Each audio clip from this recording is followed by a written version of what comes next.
Adishimama Yamamuina Emma Matanasi Premo Trapa Wisima do num high Kessben 93.3 and a date 7 January 2021 Ghana Abakwasimu 7 January da pona da kasiepa nkankan se mfie na bia eba ena ne da ye constitution amamra na kase ye to aba wi a ye beto aba ma no ye fa na to mpimpim akonwa so nyamani nswai enkantam ninse se osuomu awiamu osirimu omunamu obejane na so abone man Ghana ho ban be bosome ni achie ni ekoto aba Ghana mampani nana adoda nkwa kufuaro na dodo na ase wonto na adwuma ne so na ene ena mre ama ho kwan ama abrewapoma yi tia kwan mu a yede omampani ne to ebesi akonya kase so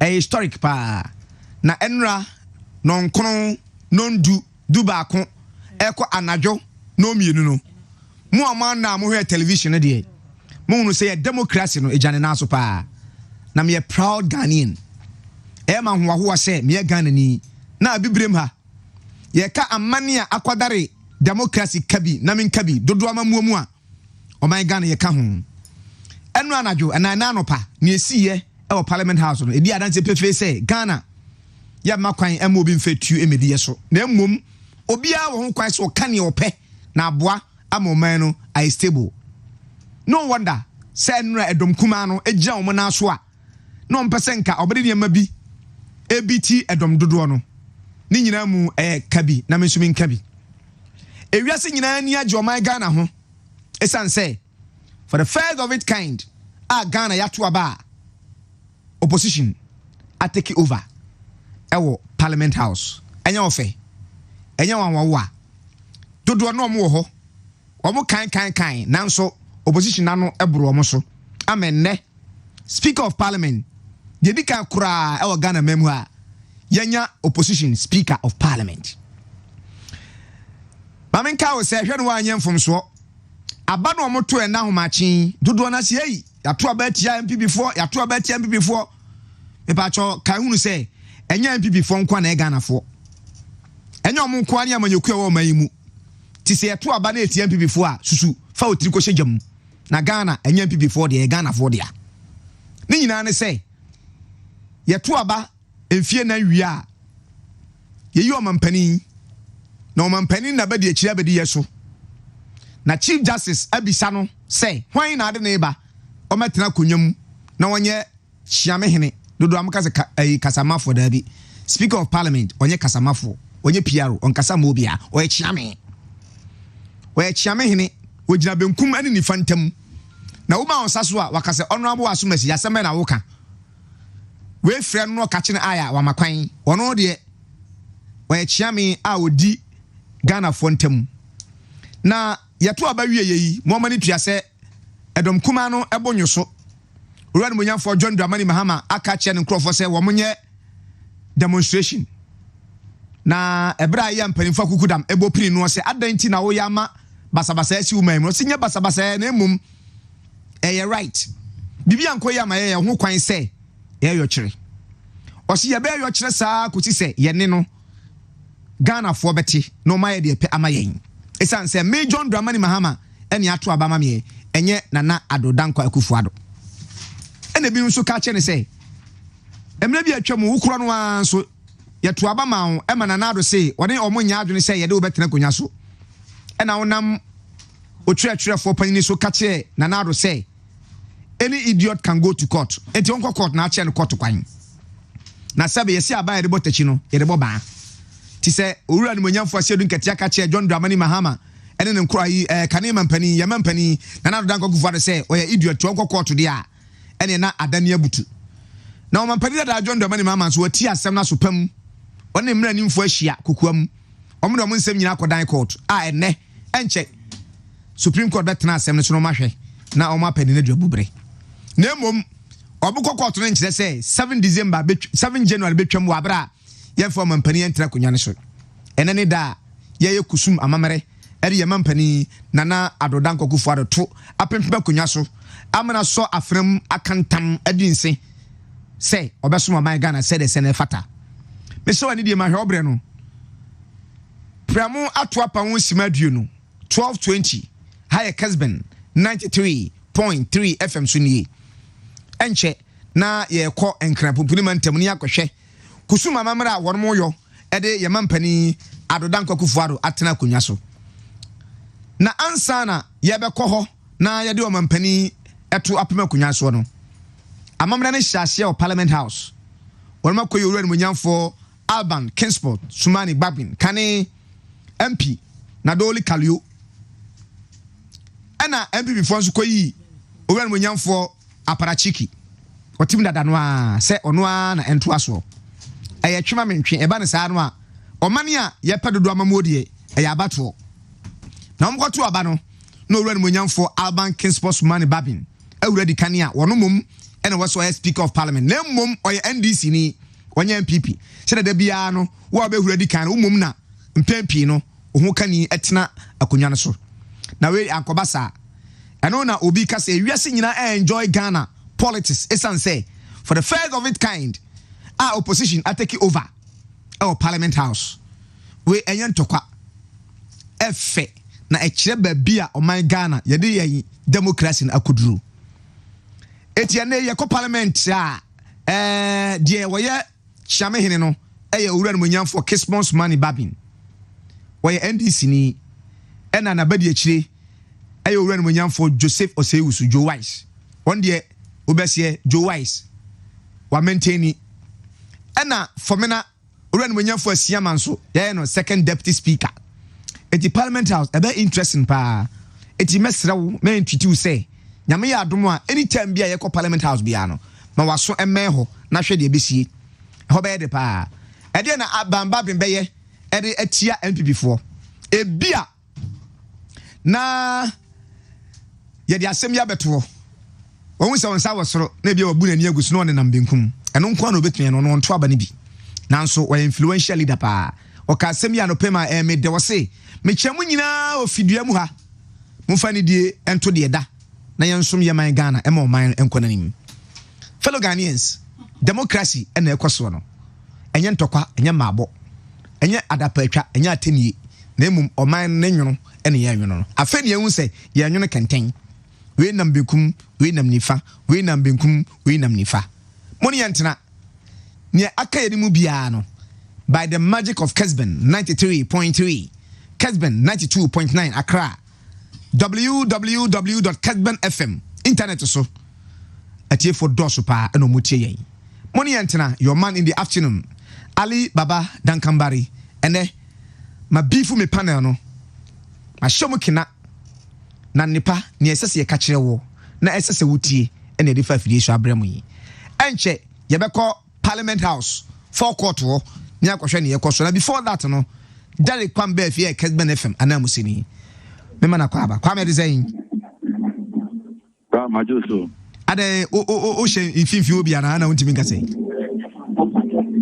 bra me no kan de me se infinfi ho nemo me wo aseye amante baby a ye de amantem for enyina ake ho ana me wo sese ya boyemu e fa pote na wo na denti e na wo ho ma ye hwe de ekoso environment unyina ba me dase nia ekoso ewo hase ya ni nyina eye ene Ghana mampani na Addo Dankwa Akufo-Addo 2020 yeto aba eyi no ane na BTH Dr. Mamad Baumia ene na Ghana emremu no ane te Ghana constitution no ewo se de no isu anazo of the afnamu no mo isai te Ghana mampani no kasai yi nyina yenim de koso anopa ayem na sibegam obra na ezomo asui na sibegafo omo yi speaker ni ade ni nyina na won sem dem se enye etiefo adefofo you know I can say the opa and conference center out there I think opa there a Parliament House for potfa about management in ekoso omo aye dom ese ana omo ede ijumanom me no ka say penifobia ba be pimu e wa ha eye kane mampani donaje kunfo na hono e wa ha sa ento ana openi edi epize ananom ayemfo angodo dodo no enso e wa habi no e kasai amai awodo so mpanifo mako dimienu ana abade timu e wa hate Liberia mampani e wa ha Valerian mampani e wa ha enso ana mampani dodo no eye US ana America for enso ede omo enko for best edinu abato do hate na UK enko for best yenu enso abade timu e wa ha no kasai de BPRS chief justice abade tinase ye twen amashwe da for no edom dodo no omo nyina abade tinase twen se edom kuma no so abade tinase na afi eye speaker abade no kasai speaker aba awuram abade entelobia asori yewa aban wa wiom se ya amero kasai wuram abade jitnagwa wuram no be jinagwa ni se enche Ghana mampini abedi achire enso ba be primu e wa ha na afi Ghana mampini no ankasa abada be dura sei na obudi medie no ahyehyɛ so edisane yetumi atena ya na se na efi senka jumadi no senka hyase be se no ndu no nanso enioma ekoso ewo eyema se be dwam no me no wo kasa ide ara de ba enche se de ya na eche no planze edodo no a nti omo amo effective no ombefu se Yesua Aban Smana Abin One Ninkofo another Machine Jump and 24 like no more na yet means no it only one or more edible to an apomano a champomano a one about two omani another Yara apostle. A champomano air bar and Machine Jumno. There was so be Biara sorry another penino a bit no sorry. That's from the actual what not making has here. Also, no, ultimately, and sorry about that. And the brass of Tamia, not and no. The Mekino, it was a Kosua, the American say, a speak of parliament. You are abanbagging about the and they are. Yo, Kwame Mamu say, Pumana, can want some Omodiura and Russia with the film. Young security. Yet he said approach for catch some the best 6,000 security men and a beko. Emma opposition say aden e de benko. So in Kwana 6,000 security men. Boyemu e de na hunu efa bambo ho e wo empotamo. Bra se ufi eye rich runabout about bambo no e ro pan no yesi no. That and so on a rich hospital electoral commission runabout one. We are diverted. I want to a rich hospital anymore. I just say, yeah, car emergency, an ambulance, and I be another car, or more, or more pass, I'll be doing a pass. And so I'm about the DSS a year. I would do me perfect light. I also get a piano. About what three a coach idea, I want to see a piano. It looks like I say it's free a stadium. A home, a coffee Independence Square. A point a coffee a wood a cheap in about a people rich. No finding no yesino. I just a car and car and my Nina and it's a winner number 4. A Kahuna as she are at the street there. Look like I say a tight bar. Sunday car and the other car a bar inside out. That's the only part that between everyone inside out. I just want to packet. Ewo ye Independence Square. They are the air part SBC afau now the aba. Aba no so I find the ban or not over your plan of as ukuta accreditation and invitation card that they amount and plan out to me after back no edi. Now back no the way room inside the ha. The room inside the area and plan o a part the air protocols in COVID protocols in and when you find a room. No room we shall on bamboo for and so na li babo for na enebia no nipa tintimano na enkramai enso etim tintimai enkrama ta kujina wa Kessben ugan kese enkrama ni ebiti eni ade de bra wani enso ka che ni nyina e bamba de so mai zirimu a nta unni accreditation untimi enmen rich one about into anwaba about the true Independence Square. And I said, what about the two conference center and more? Now do a new Colombo after a year State House and now the Parliament House, a Dino and two. And it's free to be a new idea, Papa, some cast on with them. And before bed, and yeah, and no one wants it. I cry a double, as I say, almost more and then also and then aeroplane, after looking at the so and I'm sure any idea. There's almost a buy a car, you be a type, I say. Now, and Central for Babiamoche, and we okay, a Bassamo report here. Bibi and Simoquine. Right, yeah, okay, papa. They say, said they be a one person. A GTV 4 and not that almost a moment of Plania, the Goo Ghana, almost Kabibia, almost the life, you know, about other people. They also say, I will be a bit. And so, I say, one multi giant screen now. And so, my dominity, a Mayana, air condition, a womb, snacks, by a young clear room. I will become a in so any day. Thanks me a day. This one I say, almost I had the price in program Yunani upon a day here. Manka de piano, now to be an in a president go for Manka, a giant year Nika Peasants and then no, a dear Nipa Wi Fi, Nanso Waha, give to me a day I use for internet any other day. Kwame omo say COVID nti omo sesa ayi babia e sen komudi djuma no e fa poti no omo ye no na social protocol no e koso no smash e hyenkrofo ana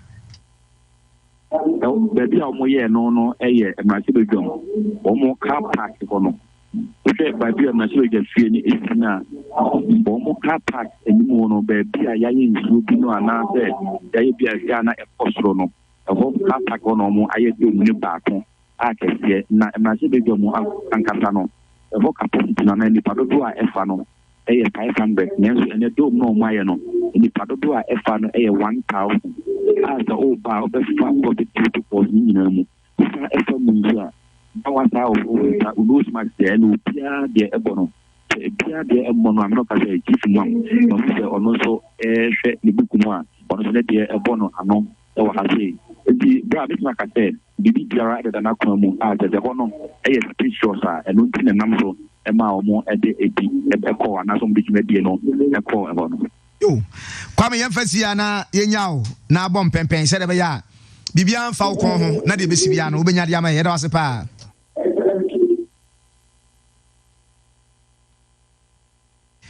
Arishima nana adodan kwakufuaro na de to sumienu a ye de ne to ebe pimpem akonya so e na e koso e won kra pompone mantem no amema menua ai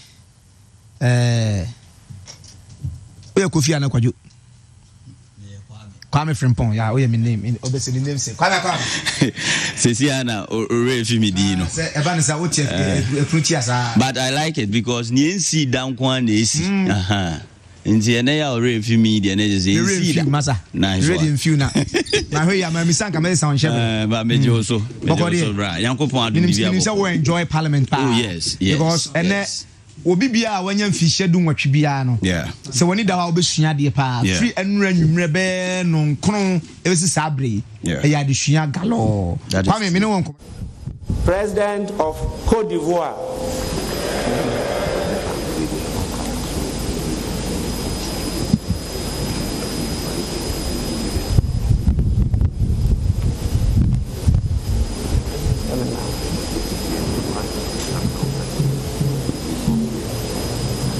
Honorable members, I've just been reliably informed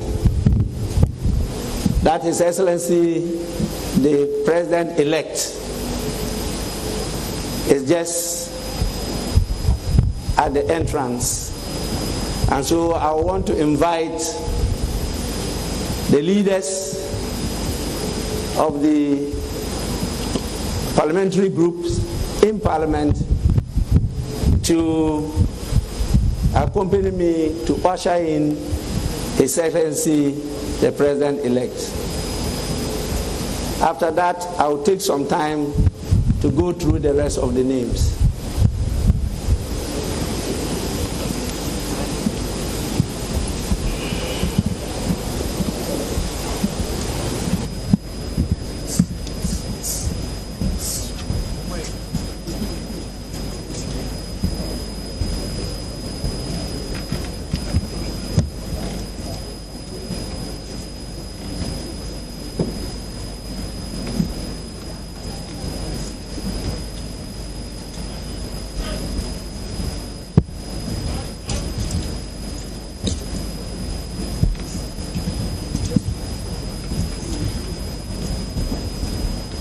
pani adodankwa kufuado nsem de tosom yenu amena so ayi yade ne owuo so obesom eti lawyer memo akwa babio na before so betena se no a ebe hya ase no cheade kakra yese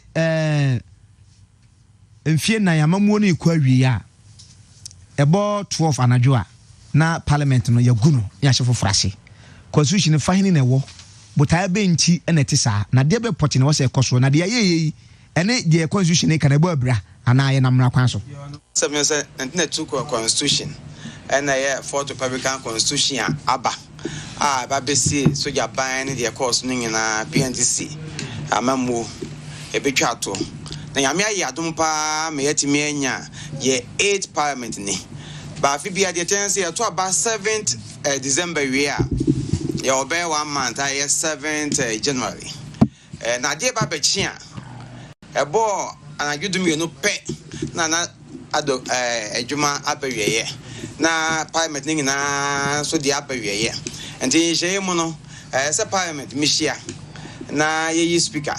The speaker said he want to pay. I swear in members of parliament. Now almost swear no more speakers new year. Now if na akonya naba. Now president so aye na be actually. Almost so yakwa swear in. He was say chief justice and swear almost speaker in. This na obaba parliament. Can na say term the na bonting. After there Nana to say parliamentarians say young person munya parliament environment no that no obu refio e ho na ye kwa swear no in ente idea ya maso a like say e kwa betantem no obi no odi kana so e ba say ye bibi ba na say take decision a obi no take decision na bibi esinde ama atweko chire de so ye den a ye o musa e no kan say parliament no mo sorry o mo me kakra bi na mo asamba bibi esine bibi de ade na asi no negative ana edipie democracy ade na asi me pa ade na asi lawyer ade na asi from party and mo ye MPP de so that's you MPP ni me MPP ni who independent no you have to me obi me nya obi letter me can no man education here no say na trap to na say who independent was akew some no can dey ba e dey ko no na e botai say ba ha me kan but I enti e dey ko no e no ma sing na che say dey law say poko ka che appeals committee do ka che vetting committee do be kan na say ni ada e no na dey ba ba mu enti ye MPP for dey esu hu man say enye no ma yie say be ya ye betimi hold on to power until me there na bi no abotoboto no na me so adam wo ye bema ya se bema no madura enwe no anya de hakura to me na abamba pens o tie ne kasa mu a woni anabuche mensa omo kan say parliament no it should be separate from the executive so omo kan na omo ye rules say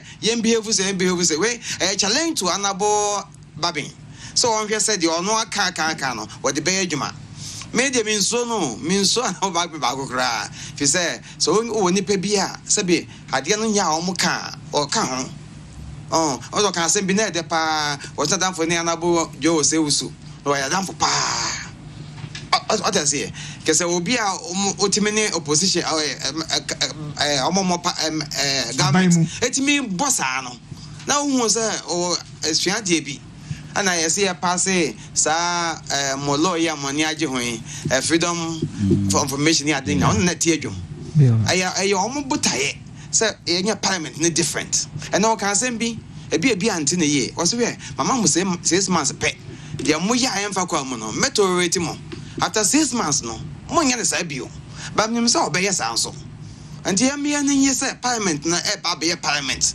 and this for bossy abeka ka bonso omo bisu ase bagben ban no MPP for kromani age said ye de 2 minima ayi oran mo nyamfo ma tia me do obi abo self o let him down no we mo gidi wonimu oh me de NDC for we gidi wonimu ba minim se papa no won say maybe o catch for John Bahama ho and is a past president or say a family and friends government and all running Gabe Kasati our party.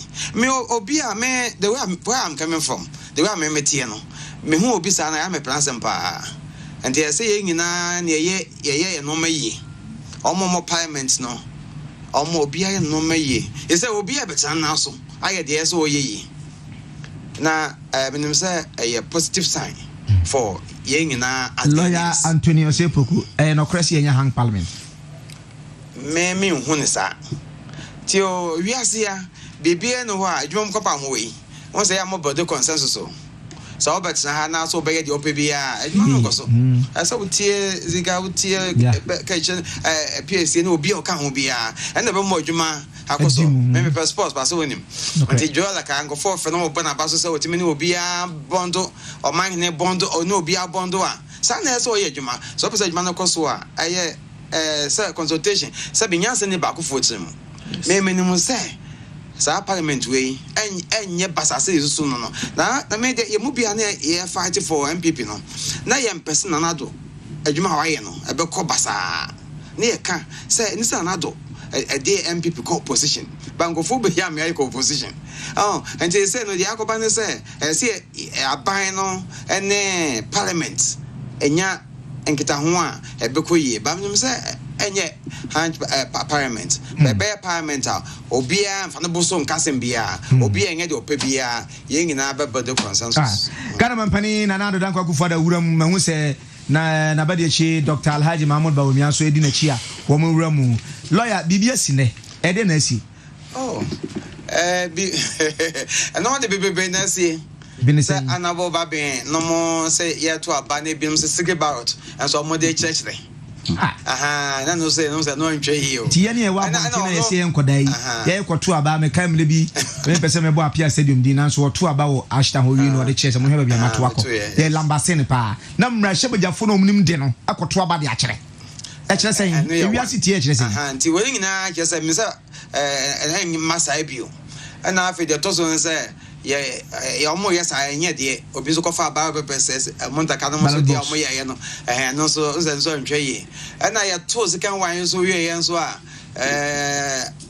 ye hu osemboot be ba mo nso be fa ba be pa di dwane ye ko che no ye se do fudu kakra o mi na so no so enye fe but the end of the day the me then say o mu nyina san ba ye na fa asomdua ba de nyina akọ na omo ye speaker na fe ombe ye first and second speaker asumdwemu abone bia amba ano na positive way say pick free mo na me we free negative aspects no and to kwaya by the angofo nim aboche ba bia omotwe ayo enkonwa bro mo yakeka e me bi kwa mpopra nti ai kana de nya ho bi sada esikra nti we ne de enya de enwanwa e wo parliament alishimama we the investiture of the president Nana Addo Dankwa Akufo-Addo de ne to e kan konwa so ne now so Emma Remfi say yede afranche nsem nyina chi no former president John Dramani Mahama ntene ho ase ntwade asem na kodan Supreme Court say be ye mfie numachi nsem bi esi ye na no abi na ekoso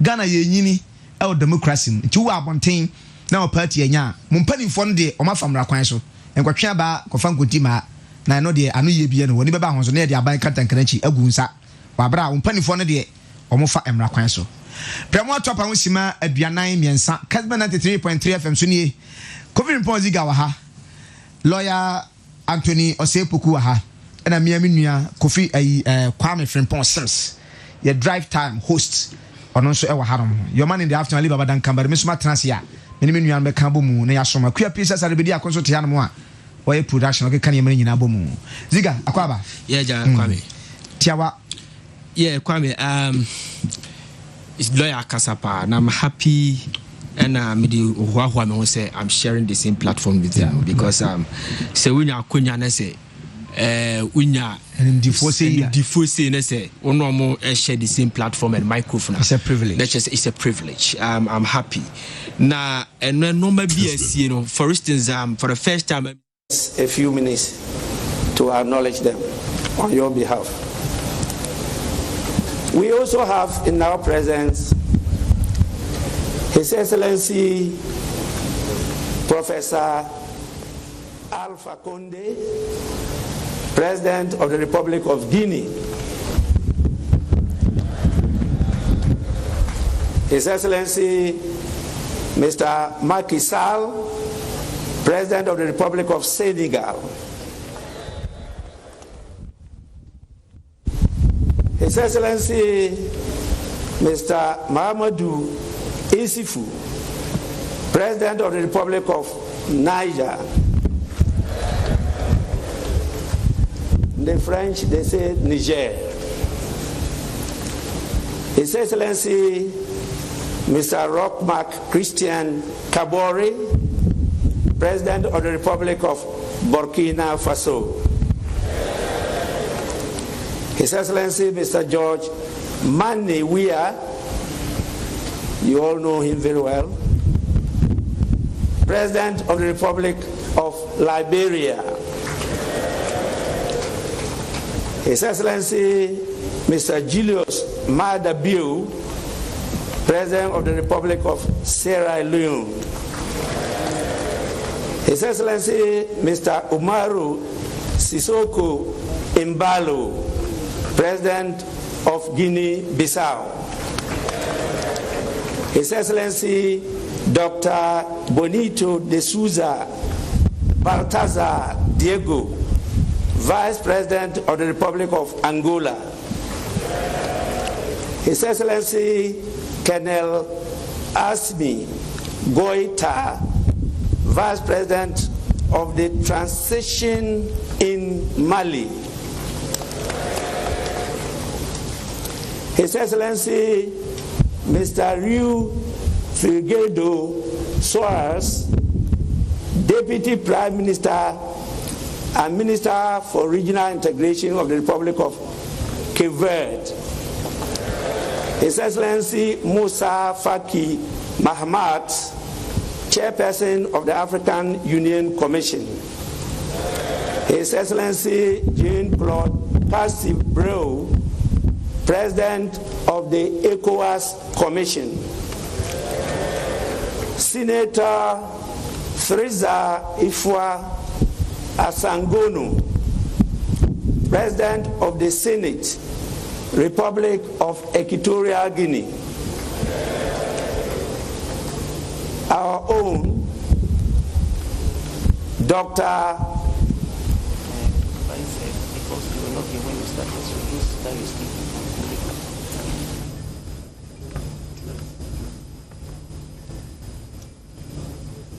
Dr. Mohamed Ibn Chambers, Special Representative of the Secretary General, United Nations Office for West Africa and the Sahel. His Excellency Geoffrey Onyama, Minister for Foreign Affairs of the Federal Republic of Nigeria. Honorable Jean-Yves Le Drian, Minister for Foreign Affairs of France. Mr. V.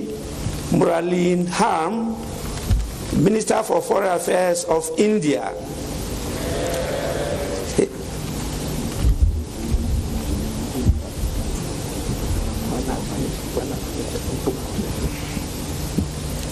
His Excellency Aurélien A. Agbenonsi, Minister for Foreign Affairs of the Republic of Benin. Honorable Vincent Biruta, Minister for Foreign Affairs of the Republic of Rwanda. Mr. Mamadou Tangara, Minister for Foreign Affairs of the Republic of Gambia. Mr. Pakomi Murbelet Mubeya, Minister for Foreign Affairs of the Republic of Gabon. And we have also His Excellency John Ajekun Kufuor, former President of the Republic of Ghana.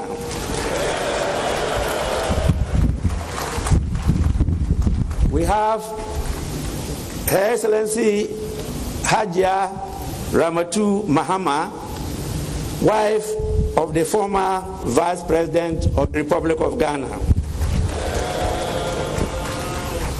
And our own, the Right Honorable Ebenezer Bejina Sechi Hughes, former Speaker of the Parliament, and he's not here alone, he is with his dear wife to honor the swearing in of His Excellency the President-elect of Ghana. We have another former senior member, Honorable Freddie Blay, former Deputy Speaker of Parliament, and now Chairman of the New Patriotic Party. We also have His Excellency Jacoba A.S. Oliver Terhindrazaniri Velo, Minister for Foreign Affairs of the Republic of Madagascar. Ambassador Amin Abba Siddiq, Minister for Foreign Affairs, African Integration, and Chadians Abroad. His Excellency Mr. Kabanda Kana Andrew, Minister at the Presidency of the Democratic Republic of Congo. Mr. James Dudridge, Minister for Africa at the Foreign, Commonwealth and Development Office of the United Kingdom. Ambassador Peter Pham, Special Envoy for the Sahel region, United Nations, United States of America. His Excellency Richard Wanza, Ambassador of the Republic of Zambia to Ghana, representing the President of the Republic of Zambia, His Excellency Mr. Edgar Changwa Lungu. His Excellency Emad Magdi Hana Kamel, Ambassador of the Arab Republic of Egypt to Ghana, representing the President of Egypt, His Excellency Abdul Fattah el-Sisi. His Excellency Ms. Imani Kwadil, Ambassador of the Kingdom of Morocco, representing His Majesty King Mohammed VI of the Kingdom of Morocco. We have numerous distinguished members of the diplomatic corps, too many for mention. But before I end, I had acknowledged some of the dignitaries before the arrival of His Excellency the Vice President-elect and His Excellency the President-elect. And so I will just mention them. It's only, I believe, 4 names. So just bear me for a while. His Excellency Mr. Sassou Nguesso, President of the Republic of Congo, is here with us.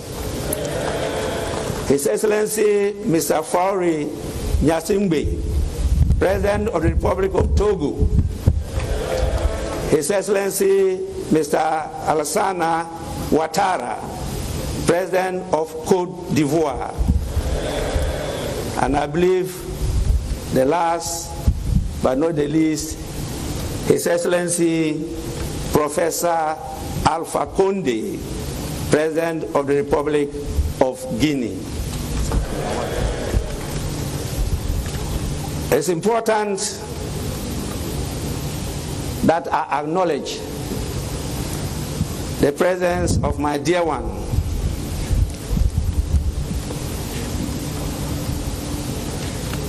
I gave a title to the wives of former speakers. And since some are here, if I don't use the same title, I may be charged with discrimination. Since the speakers are right honorable, I humbly proposed, and it was accepted, that their wives be referred to as left honorables.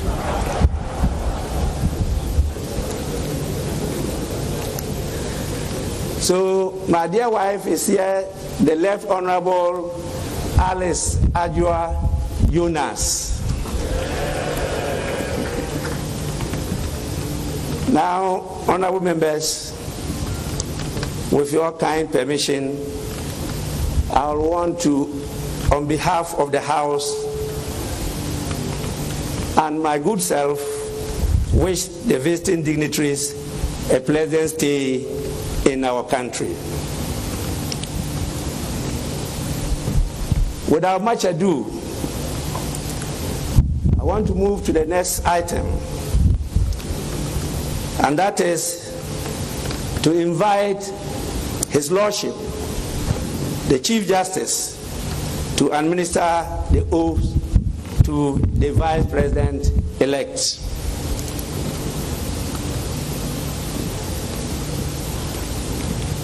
Your Lordship, you may carry on.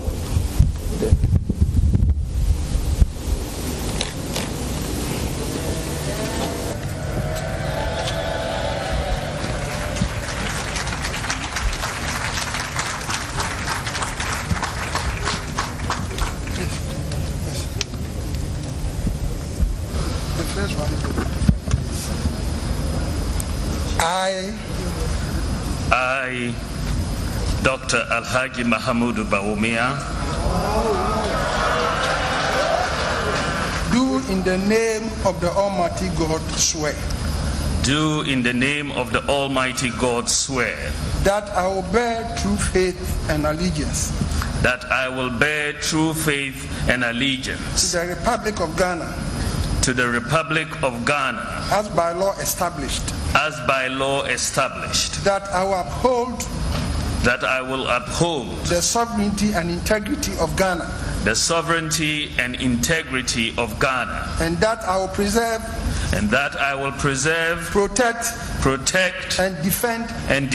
The Constitution of the Republic of Ghana. The Constitution of the Republic of Ghana. So help me God. So help me God.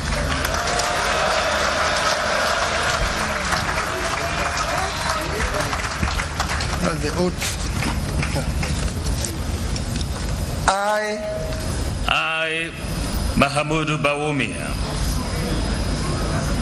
having been elected to the office of the Vice President. Having been elected to the office of the Vice President. Of the Republic of Ghana. Of the Republic of Ghana. Do in the name of the Almighty God swear. Do in the name of the Almighty God swear. That I will at all times. That I will at all times. Preserve. Protect. And defend the Constitution of the Republic of Ghana. And defend the Constitution of the Republic of Ghana. And I will dedicate. Myself to the service and well-being. Of the people of the Republic of Ghana. Of the people of the Republic of Ghana. And to do right to all manner of persons. I further solemnly swear. That should I at any time. Break this oath of office. I shall submit myself. To the laws of the Republic of Ghana. And suffer the penalty for it. So help me God.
Congratulations.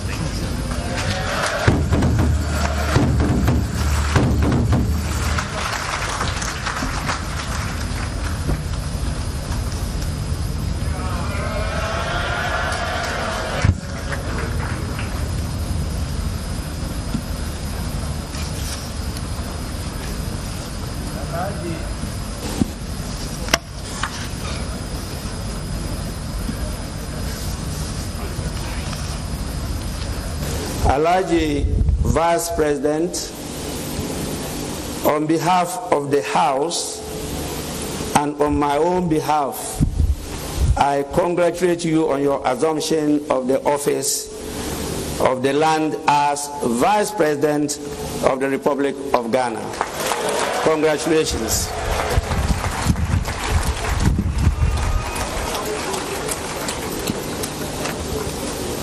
Honorable members, before I go to the main item, my attention has been drawn to the presence in this August House of some special dignitaries that we cannot afford not to recognize.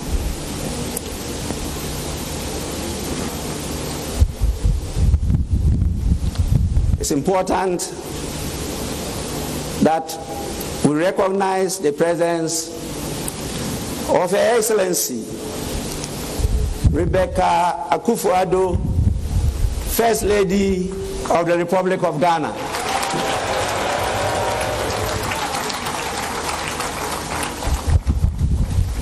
We also have with us Her Excellency Ramatu Bawumia,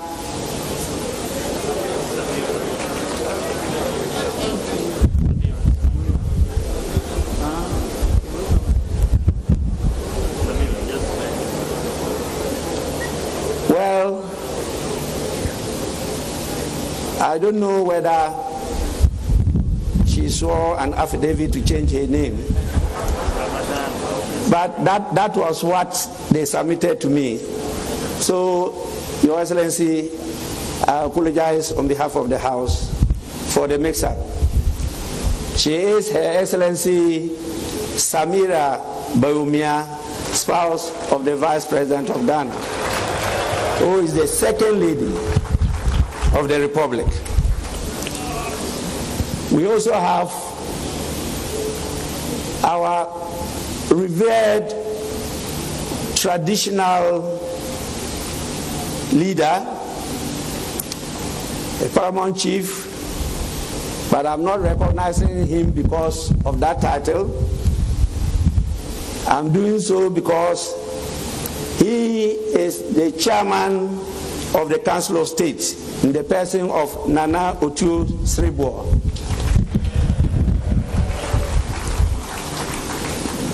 And now, the purpose for which we are here.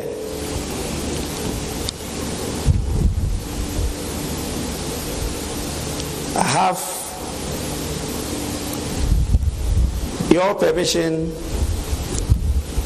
to invite His Lordship, the Chief Justice, to administer the oath to the President-elect. Chief Justice, you may do so now.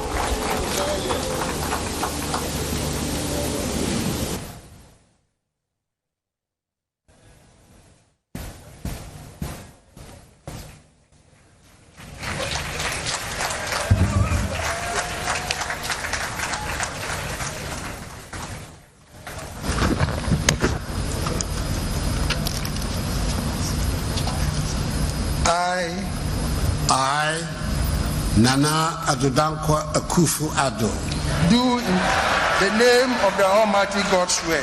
Do in the name of the Almighty God swear. That I will bear true faith and allegiance. That I will bear true faith and allegiance. To the Republic of Ghana. To the Republic of Ghana. As by law established. As by law established. That I will uphold that I will uphold the sovereignty and integrity of Ghana, the sovereignty and integrity of Ghana, and that I will preserve, protect, and defend the Constitution of the Republic of Ghana. The Constitution of the Republic of Ghana. So help me God. So help me God.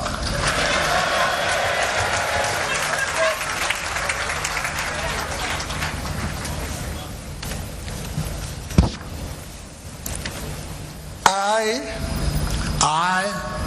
Nana Addo Dankwa Akufo-Addo, having been elected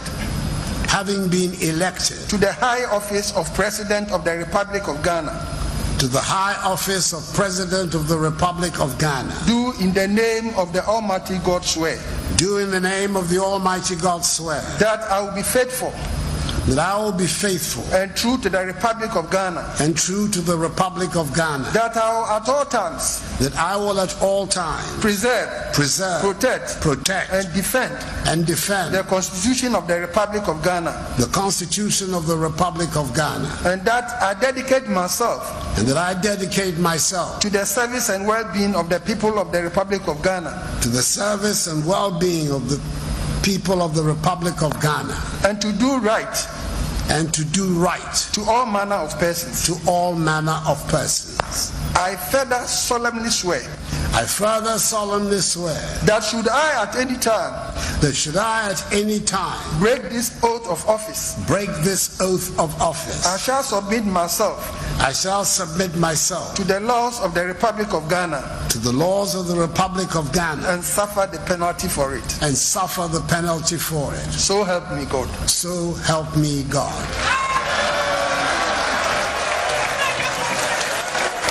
Congratulations.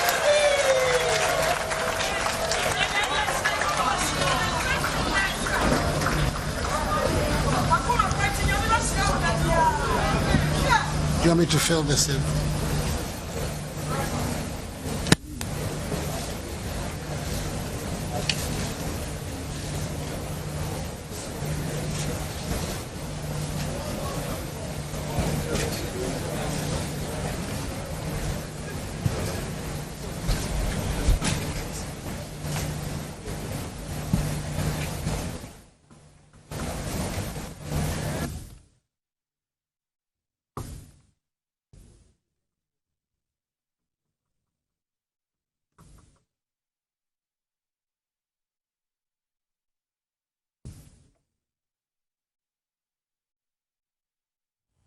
Salam na badi eche Dr. Alhaji Mahmoud Baduyan so akan temadi nsia wie aka de aka edian na Supreme Court so beka afa papa yi ne validity a amanfo challenge e Supreme Court ne nyina ho hia esan say dodo amamuyo na ye nyina ye so omampani waje pen a ode ne nsa e hye krata ase kwame na okasa na bibi twam. I think once again, so my yanka say congratulations to the president, not any more president-elect. Yeah. The president of the Republic of Ghana. Yeah. Sisia yenya omampenyi o kurumha. Ebo be 12 no. Ni omampenyi na bibia timisi. Asi amakope. Bibia timisi. Obi betake yanka. Anka obi antumi lawyer in this case no e na mra na ka say omampenyi ne bra na be kwa I was a baby timisi and son was in. Cause some few hours here done tell me you know. No, I think the copa idea and the parliament ne egina bedroom actually I BB. If it says a town a between call any more kakra. Okay, clerk of parliament with the boha media boha. Na eko ya kopaman wapai bibia betimesi. Yes. Obi te tell one and kobe bibia. One ema order. Na Jatobi sorry. Na one soon I respond to the order. Until Yamunya Mempa, the Yamasa Bibia and Siena. But it's a good partner. I don't know if it's a constitutional crisis, but I believe if you don't have the president, the vice takes over, right? If the president is not there. Now, say vice president in Honoma, we are told that there's a member, speaker of parliament. Then if the speaker of parliament is not there, it's the attorney general. The chief justice. So you see clear, say the chief justice is being nominated by the president, Yantono Swaba, and the period of time. With the exception of the chief justice, Nana Adodan Kwakufuadu yede afrana hye nsem no da bia nkrofo ka se ebia ode nsam mienu we de nsam baako we de nsam we kwade asa omo pentem bia ko bi ade na asi o ma so course it seems the man is not happy and I mean he's happy Nana happy and then as niam ya papa bi obekasa won say ti o Nana ye pencha for so obekasa opepe no ho for speech obema ne no I think it's a big injury the whole lawyer as a broadcaster I'm with you ma mahumbi ma witness Rollins na me shakura bi hu obia gi afrana de nsam mienu ana nsa ba kokora na wode hima at least ancha kura 30 seconds na na do so 1 second 2 3 5 am yan show me dey show me he pa monitor on say we see yan independence square as a nipa hono sizable from papa eti ohodu barade ba kwara nka me pese odo to aso ne say since the fourth republic it is the only president President Mahama and the speaker is on the floor, sorry. The speaker is on the floor.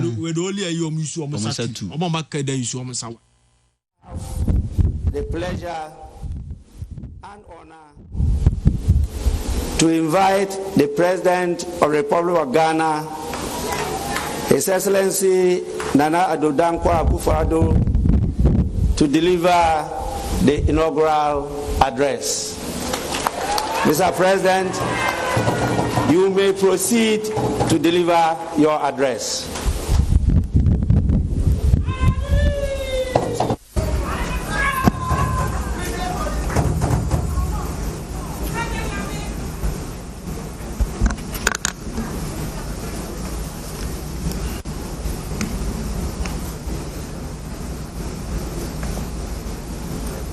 Mr. Speaker, I extend a hearty akwaba, our word of welcome to the excellencies, the distinguished leaders of sister states from our region and continent, as well as to eminent representatives from other friendly nations and international organizations who are gathered here in the vibrant city of Accra, capital of Ghana, to join us on this auspicious occasion.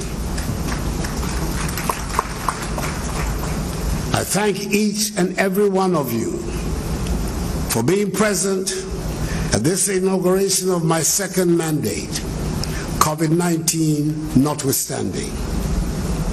Your attendance is an expression of solidarity and friendship that speaks volumes of your attachment to the goals and aspirations of the Ghanaian people and state, for which we are very grateful.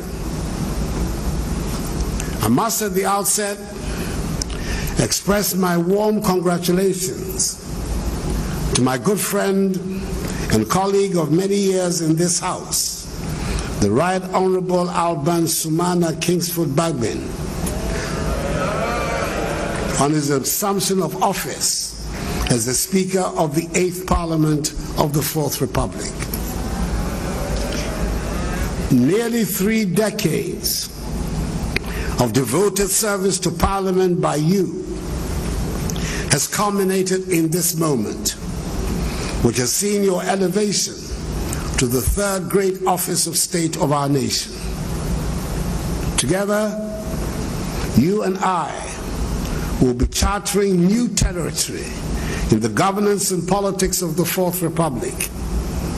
For this is the first time in the life of this republic that a president from one party will be obliged by the exigencies of the moment and the will of the people to work in all sincerity and cooperation with a Speaker of Parliament from another party. I'm confident that both of us will be guided in our relationship by the supreme interest of our people in ensuring good governance in the ordering of the affairs of state. I want to assure you of my wholehearted determination to work with you to advance the peace, progress, and prosperity of the Ghanaian people. Once again, many congratulations to you and the re-elected and new members of Parliament. A few moments ago, I took for the second time the oath of office to serve as President of the Republic of Ghana. I follow in the exalted footsteps of two of my predecessors, the first and second presidents of the Fourth Republic, Their Excellencies Jerry John Rawlings and John Agyekum Kufuor, who served 2 successive terms in office. I cannot therefore take this honor and privilege bestowed on my mother's self lightly, and I thank Almighty God and the Ghanaian people who by an emphatic margin renewed my mandate in office for 4 more years in the elections of 7th December. It is a demonstration of the confidence and trust you, the Ghanaian people, have reposed in me, not only in appreciation for the achievements chalked throughout my first 4 years, but more significantly, for the considerable amount of work that is to be done over the next 4 years in our drive to take our nation firmly onto the path of progress, prosperity, and development following the havoc wreaked by COVID-19.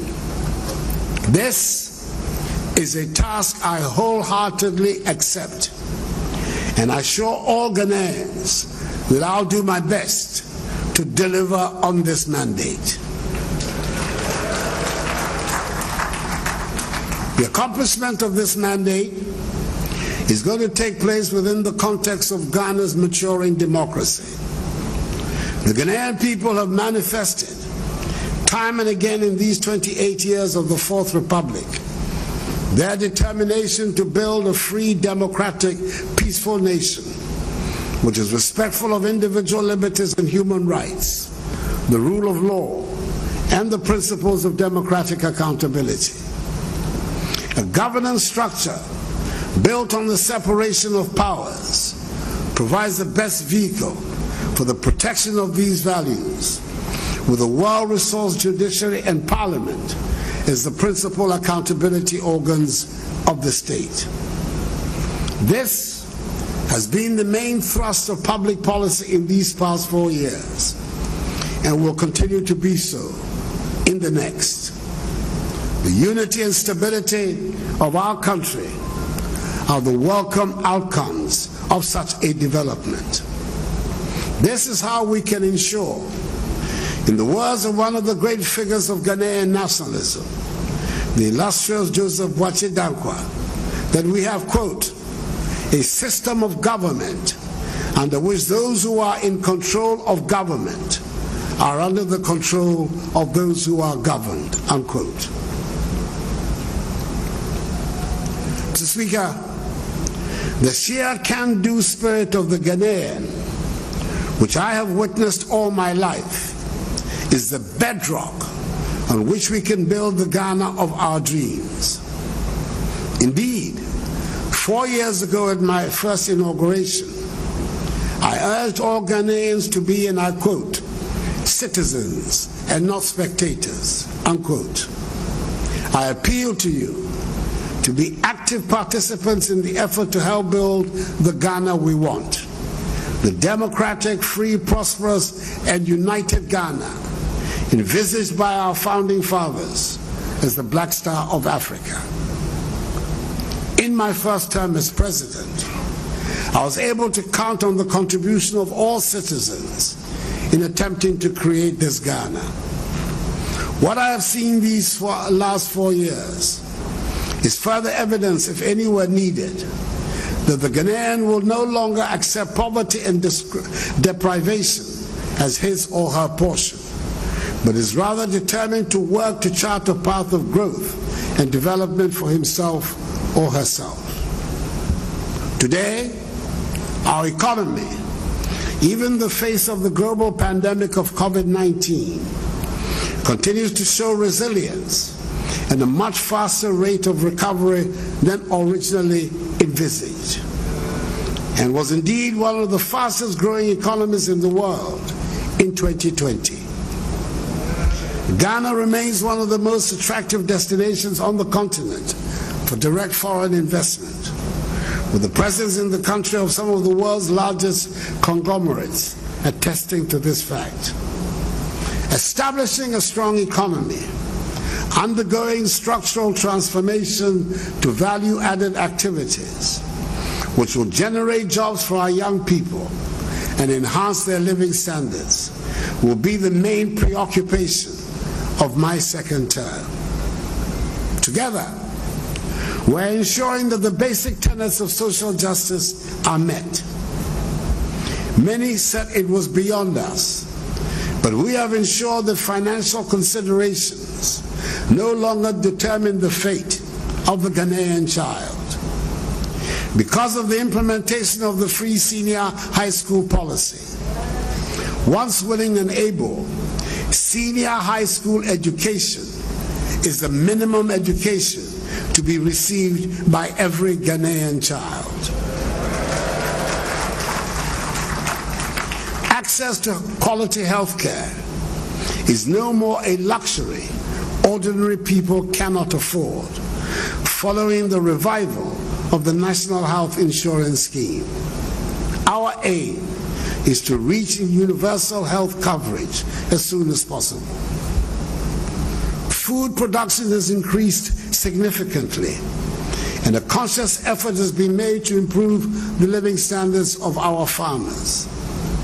The newly constructed warehouses dotted across the country are storing the surpluses for export to our neighbors, and the program for planting for food and jobs has become the veritable rock on which the successful future of our agriculture is being built. Our roads are being constructed at a much faster pace than before, and yes, I acknowledge that there are still many more kilometers to construct. We defined last year as the year of roads. This year will be the second year of roads. As we continue with our focus on dealing with the deficit in our road infrastructure, the development of our rail sector, on which considerable resources and energies are being devoted, will open up the country and lead to the creation of a more connected society, and will also help realize the goal of regional and continental integration.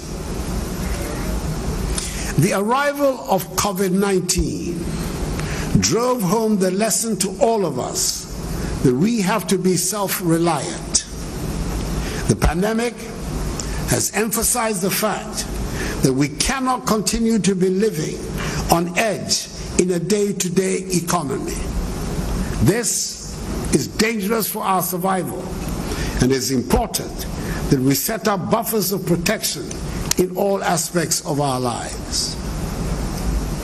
So when there was a shortage in the supply of personal protective equipment, at a time when they were being sold at extortionist prices on the world market, the enterprise of the Ghanaian shone through.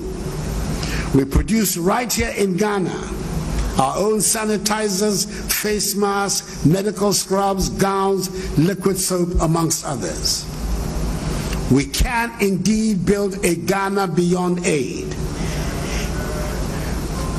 if we make full use, as we must, of the enterprise and ingenuity of our people, especially our young people. The prominent role being played by young people in the digitization journey of our nation is strong proof of the feasibility of this objective, And Ghana is set to become one of the most digitized economies in Africa in the next few years. In this same vein, I expect the locally produced Eku juice, one of the results of government's one district, one factory flagship policy, to replace rapidly the imported fruit juices on the shelves of our supermarkets. Not because anyone will so decree, but because the quality of the locally produced one is as good, if not superior. I doubt, Mr. Speaker, that anyone would ordinarily mention Akweteshi, the local gin, as a possible item on the world market. I cannot vouch for its taste or potency, since I gave up alcohol many years ago. But I can say that the made in Ghana and beautifully packaged Epu I have recently seen can compete in the most sophisticated markets in the world.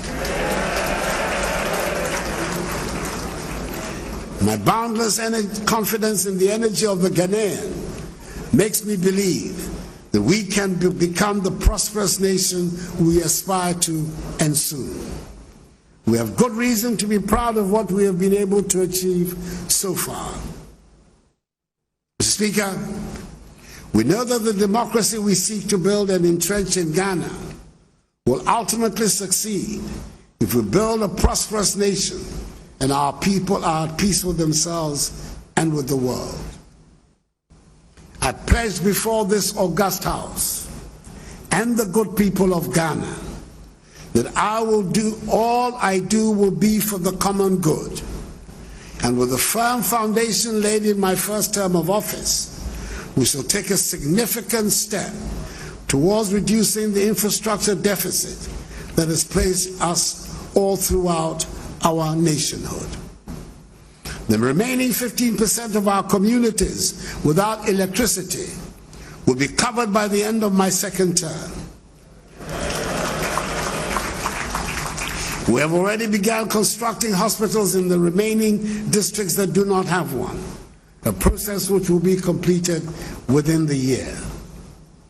The percentage of Ghanaians without access to potable water is set to reduce significantly following the commencement of work on a number of water supply projects across all parts of the country. The majority of our people live in unacceptable housing, and we shall tackle the problem with vigor.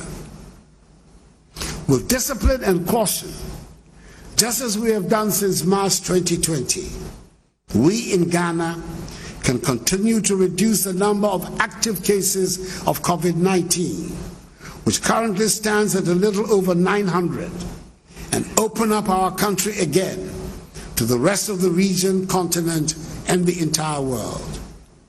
We have taken the bold step of reopening all our schools again because our fundamental conviction that education is the key to our future. We will do everything possible to ensure not only the safety of the children, but of teachers and non-teaching staff as well. We Ghanaians have always been very much aware of our place in our neighborhood, in our continent, and in the world. We recognize that poverty and insecurity plague our region, and thus we shall continue to make our voice carry the weight of our convictions and contribute to making our world a safer and happier place.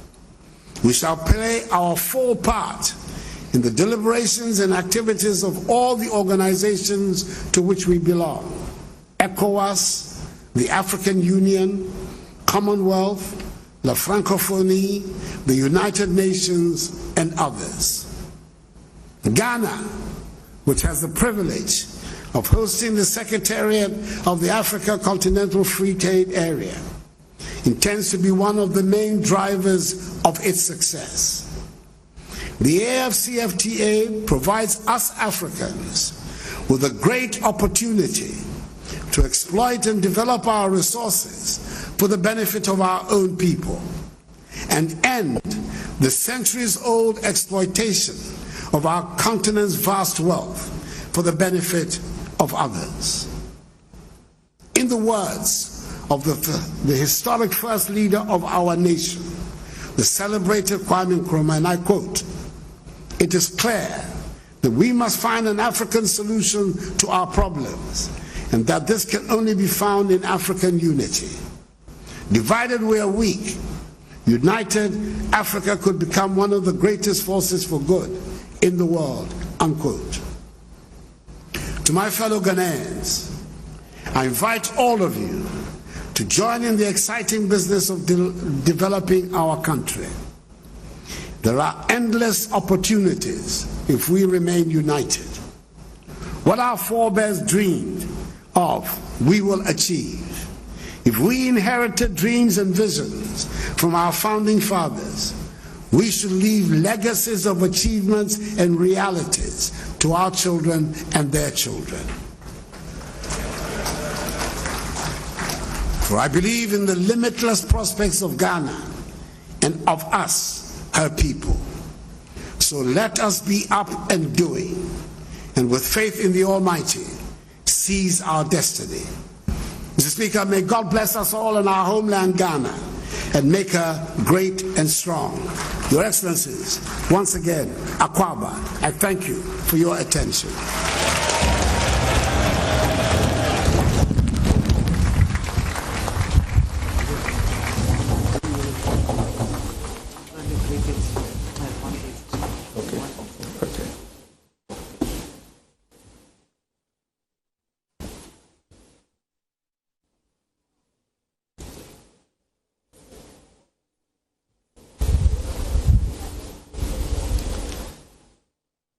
Mr. President,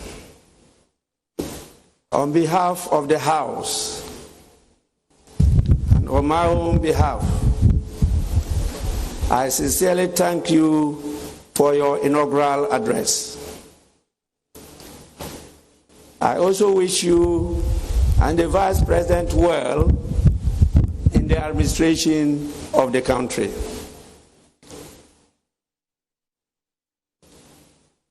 Honorable members,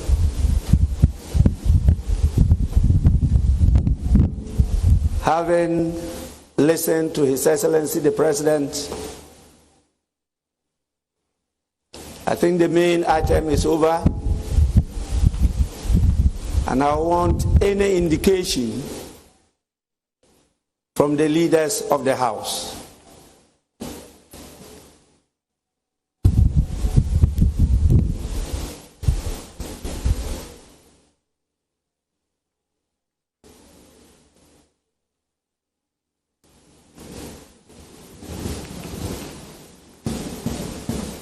I see the honorable member for Swami constituency, Honorable Oseche Mensah Bonsu. Any indication? Speaker, today, Thursday, the 7th of January, has been a very momentous occasion. I've had to elect the Speaker of Parliament and his two deputies for the 8th Parliament. In turn, the Speaker has also had to swear in members of Parliament elect. Then, as we find ourselves in the tent now, we've witnessed the swearing in of His Excellency the President and his Vice President. The President and indeed Vice President of the Republic of Ghana. The day has been long. Afterwards, tortuous and indeed rather labyrinthine. For the newly sworn in members of Parliament, the day began yesterday before 11 p.m., which means that they have had to endure almost 15 hours since yesterday without blinking our eyes. Mr. Speaker, there is a lot of wisdom in beginning the swearing-in process soon after midnight, and the events of today bear ample testimony in the wisdom contained in this exercise. The Speaker has said there has not been any indication from you about the extension of the sitting. And that being the case, I believe any member at any time stated for the closing may move for adjournment of the House as provided for by our orders, Order 44. In the circumstance, and given the discussions that we had this morning, that is between myself and the Honorable Haruna Idrisu, may I move that the House takes an adjournment until Friday next week at 10 o'clock in the forenoon. Speaker, I do so move. Honorable members, the motion has been moved for adjournment of the House. Any seconder?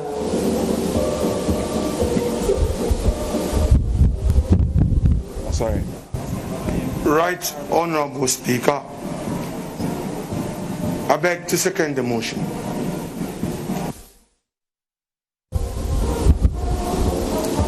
Honorable members, motion for the adjournment of the House moved and seconded is now for the consideration of the House. There being no consideration, I put the question. Those in favor for adjournment, say aye. Those against, say no. The ayes have it. Honorable members, I don't want to prolong your long dry fast.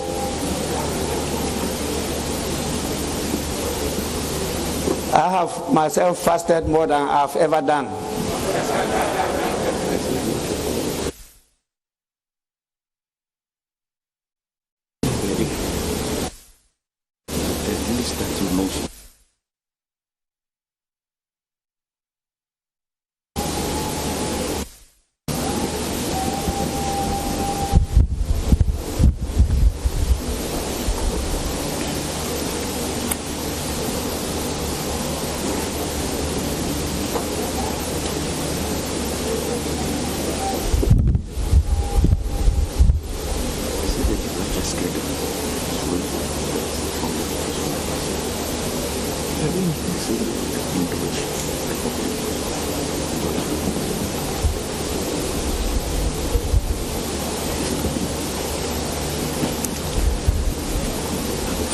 Honorable members, there's a very vigorous attempt to arrest the motion. And I want to crave your indulgence to permit just a few minutes, because it's a request I cannot turn down.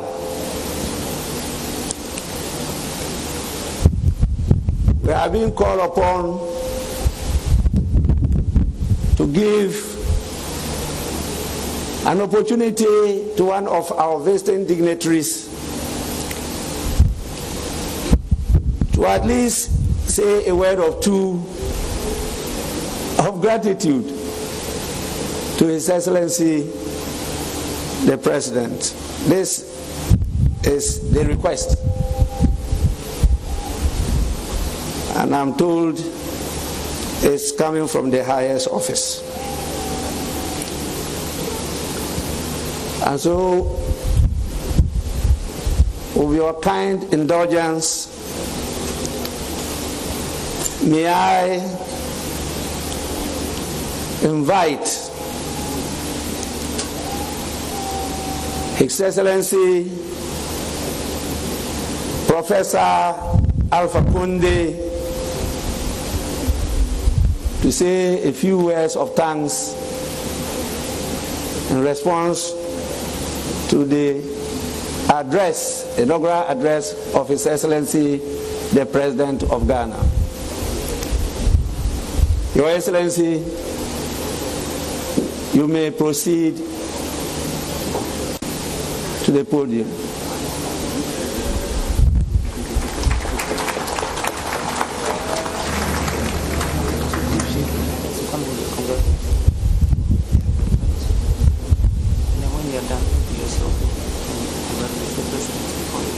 I've done that.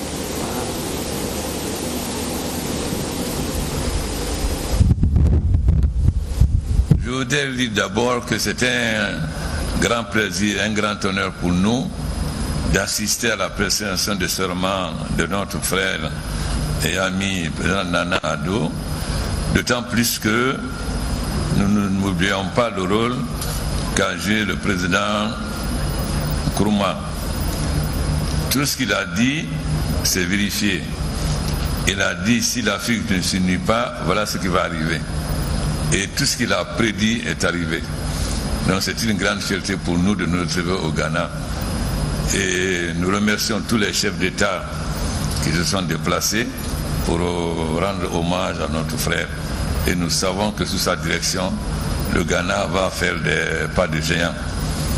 Et le peuple ghanéen peut compter sur l'ensemble des chefs d'État de la CEDEAO et de l'Union africaine pour accompagner notre frère pour le mieux et pour le bonheur du peuple du Ghana. Je vous remercie.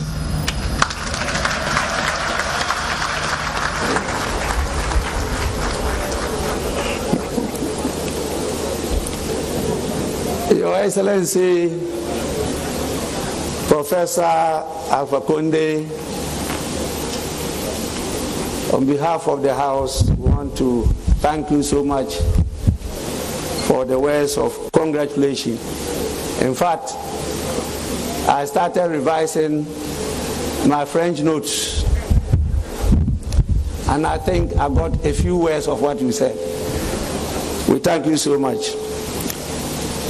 Honorable members, I'll have to put the question again. Those in favor of an adjournment of the House, say aye. Aye. Those against, say no. The ayes have it. The House is accordingly adjourned to Friday, the 15th day of January at 10 in the forenoon. The House is adjourned.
wani a no sorry akwa bi bese wo se woda na wo so da na udi fried rice ana wanya sika wani betie na entisa na so beda na wo dwonso wani betie no adwonso dem ane de esi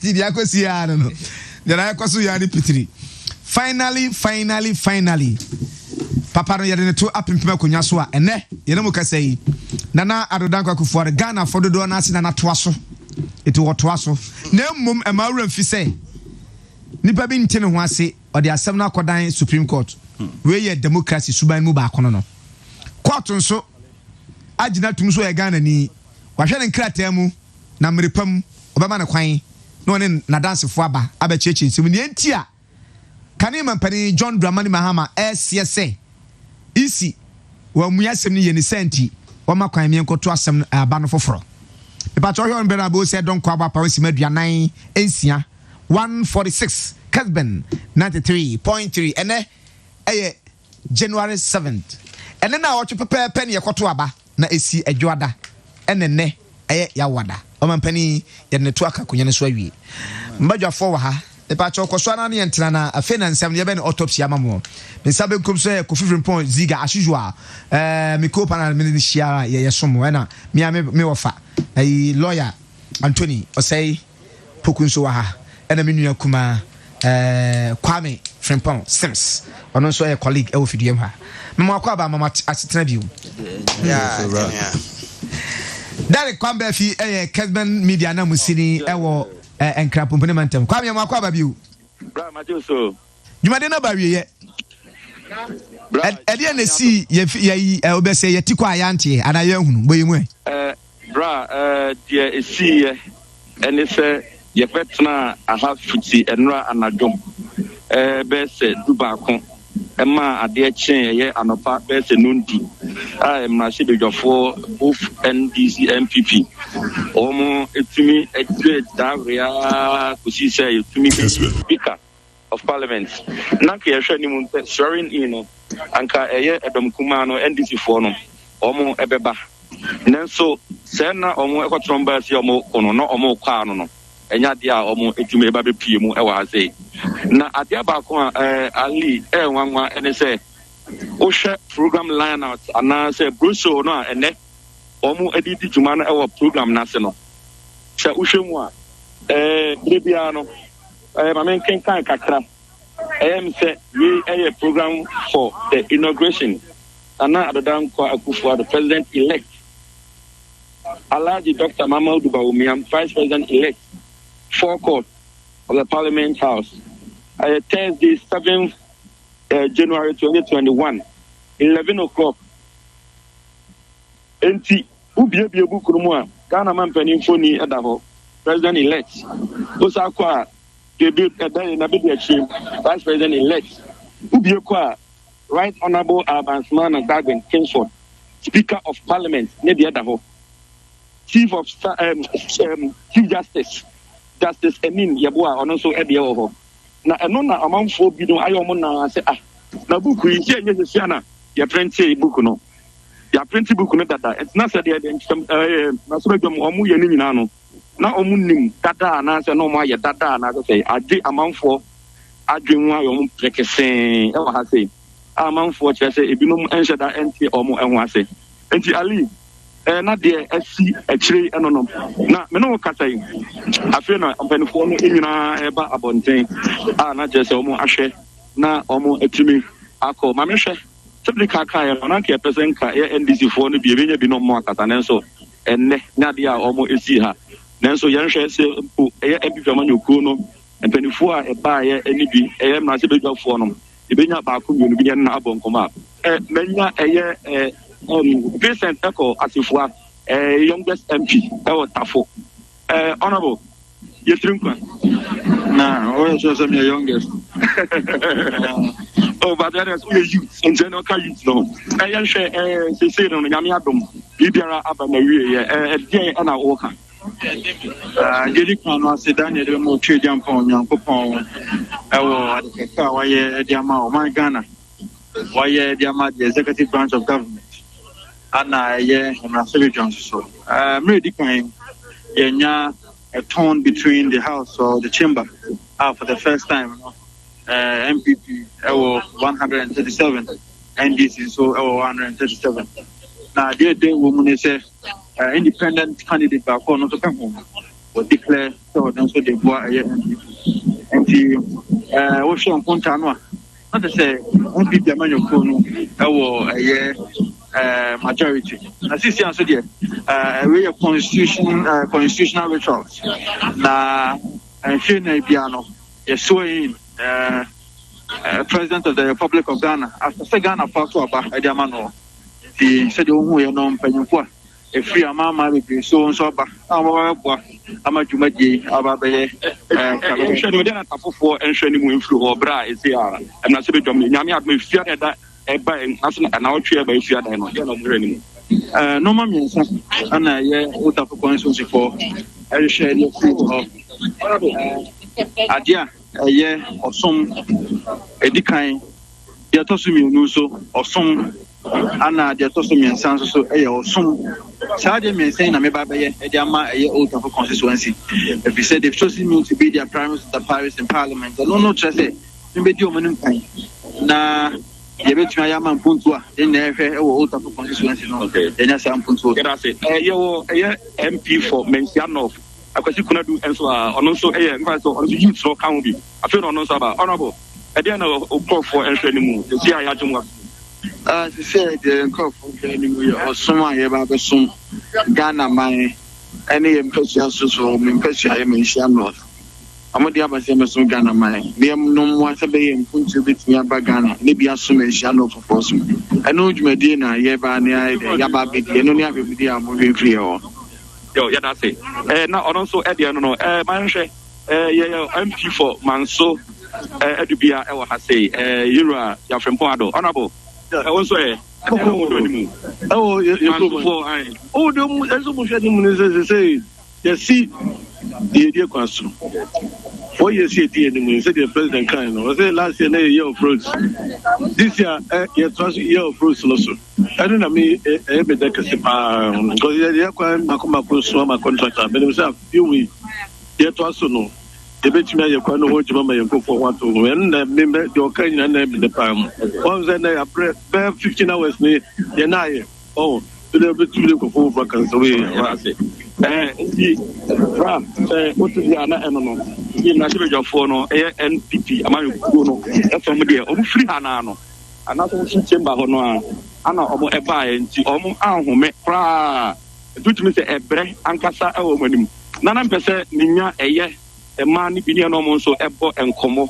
As I say, and Brana, Medina, a personal, not Libera, and another one, Monse, Pesa, Maria Gabin, MP, Oazi, Honorable Nana Amapoma, and so on. Honorable. You are wabre, Nenso, my Swakakra, it's answer 50 and Ra, and a Mujimwa, as I say, Yamiadum, Bibiara Abana, a dinner room for entry anywhere for Friday. Sanya NPP by DBI, Ma Ghana, Hope no, Ghana. The next 4 years, so no, it's my pie started, and you better saw I Usha the past few days. The Abba Parliament are able to see a speaker and other leadership discussions also. I find so now to be where you need to say any moment from now, if you are with me at so the last Parliament and the 12 midnight, the new one now I started the second for so many my now the next stage they started at the end so and I pay. So being able to and I will be so official. Yo, Mamma Sanfa, Yamame Bako, a former gender minister, Honorable Mamley Cynthia Morrison, Honorable Mitchell Akadesi, Mabrepa, Nenso, Ediana, a ground west for everyone. But I say, Yamena Duma, or Mampina, you want or papa, or embrace will be a Twamiata Sede, Sabana, your 2 1 for you, halfway in a year, Cambomia, Juma. Yamena Dumaguna was one expected on Mampinese. 4 years is so Bogulu, I am more roads. Bibi, I want Shasibi and obeying Saguna West. Yanchefibio will be an Ebinia. Yaguna West, the gunning in a. There the Papa say in there, and Hena Yara who know what kind of much in him. Wama young de Ujinanando or your Berman Cassa.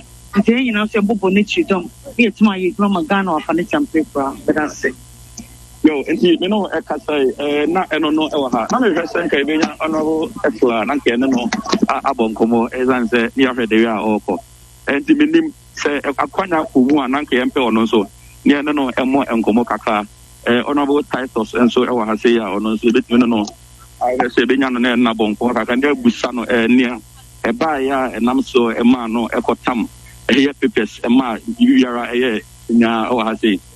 No, I can say, Viviara at another one. Yes, say, Viviara, the first come. Oh, I said, don't be sorry, not near a cost of Hanum. You see, the telephone of the door, and an airport if you, and I say, more echo baby, or more if you buy. I say, any womanable, Kwame Derek Beffy, Amanabano. Co-host, Aquaba. Yeah, and then you're virtually on holiday. Yeah, home is very important. Kwame, the kind about to no mokokoto parliament no. Mamini kan say ejabo say the bibia to atwa. Ye sha say free early this year na ka primaries ho asem ho nsem bebrebe enkofo ayamo man call contesting enkofo etiom sika guye 500 million no refundable na ichiti wo mo NDC for the MPP for the we the party executives Bahama na sponsor this group we so buy no na do hye enkofo bi achini ene sa besi the registration say a new voter registration as yenye eno so ho nsem baya babesi say ye kotwaba ye to aba wi so ho nsem bebrebe na say nyame adomara kwa yenya president, the 8th president of the 4th republic kwabe na me ne dana say na tama ni yekoyi speaker no. The reason why Mr. Yetua Banize was tied in parliament. You understand? Because you see, I'm not say, Ubian to me acclaiming self acclamation say on a majority. Ubia very careful. In fact, Uti Omokasa Muninana. So the tied 137, and you have said your Kotuaba. Kwame. One thing that could have gone against the NDC. As enough, sir, the injunction. We just said the injector MP no. No, we say the injunction kokotos. As enough, but you know only the injector. What control you kokotos? So I could face content. No, I'm granted, and kokoto abano. I'm told that he was cleared to vote. He wasn't cleared. Okay, fine. Let's put us, but he was there to vote. The injuncted MP no. He was there, and then that person corrected me. So he was there to vote.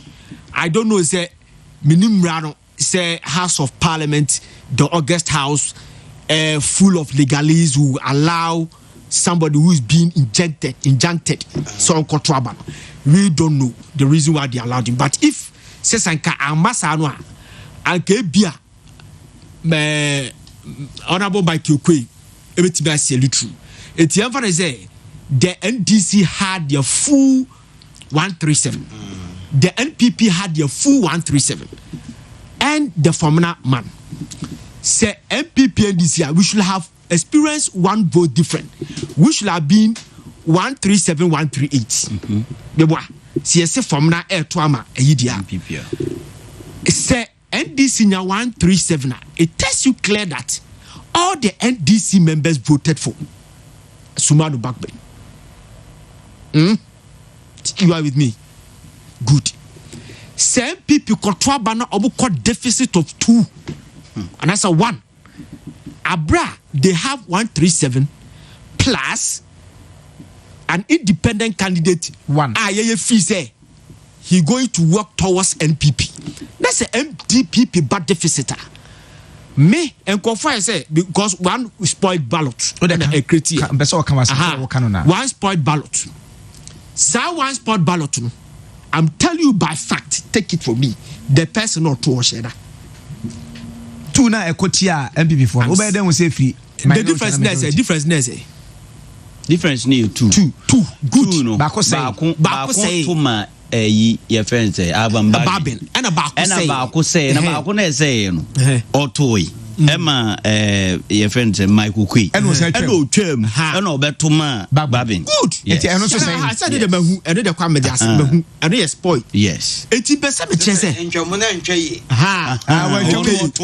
so I'm saying that the person who did that from the side of NPP obedem me say a secret ballot obedem a secret ballot but I'm telling you from the NPP side that is why it's a secret ballot yenya ato agu abakum obedem say masa nipa e fucking kwawe I know for sure this current parliament, the side of NDC, majority of them are root for President Mahama, who doesn't have a deep rapport with Agbambabin. You understand? So we can also, you bet me, deduce say, okay, Ebia Mahama and Kofun being pese, Babin would be the next. But it should have been overwhelmed.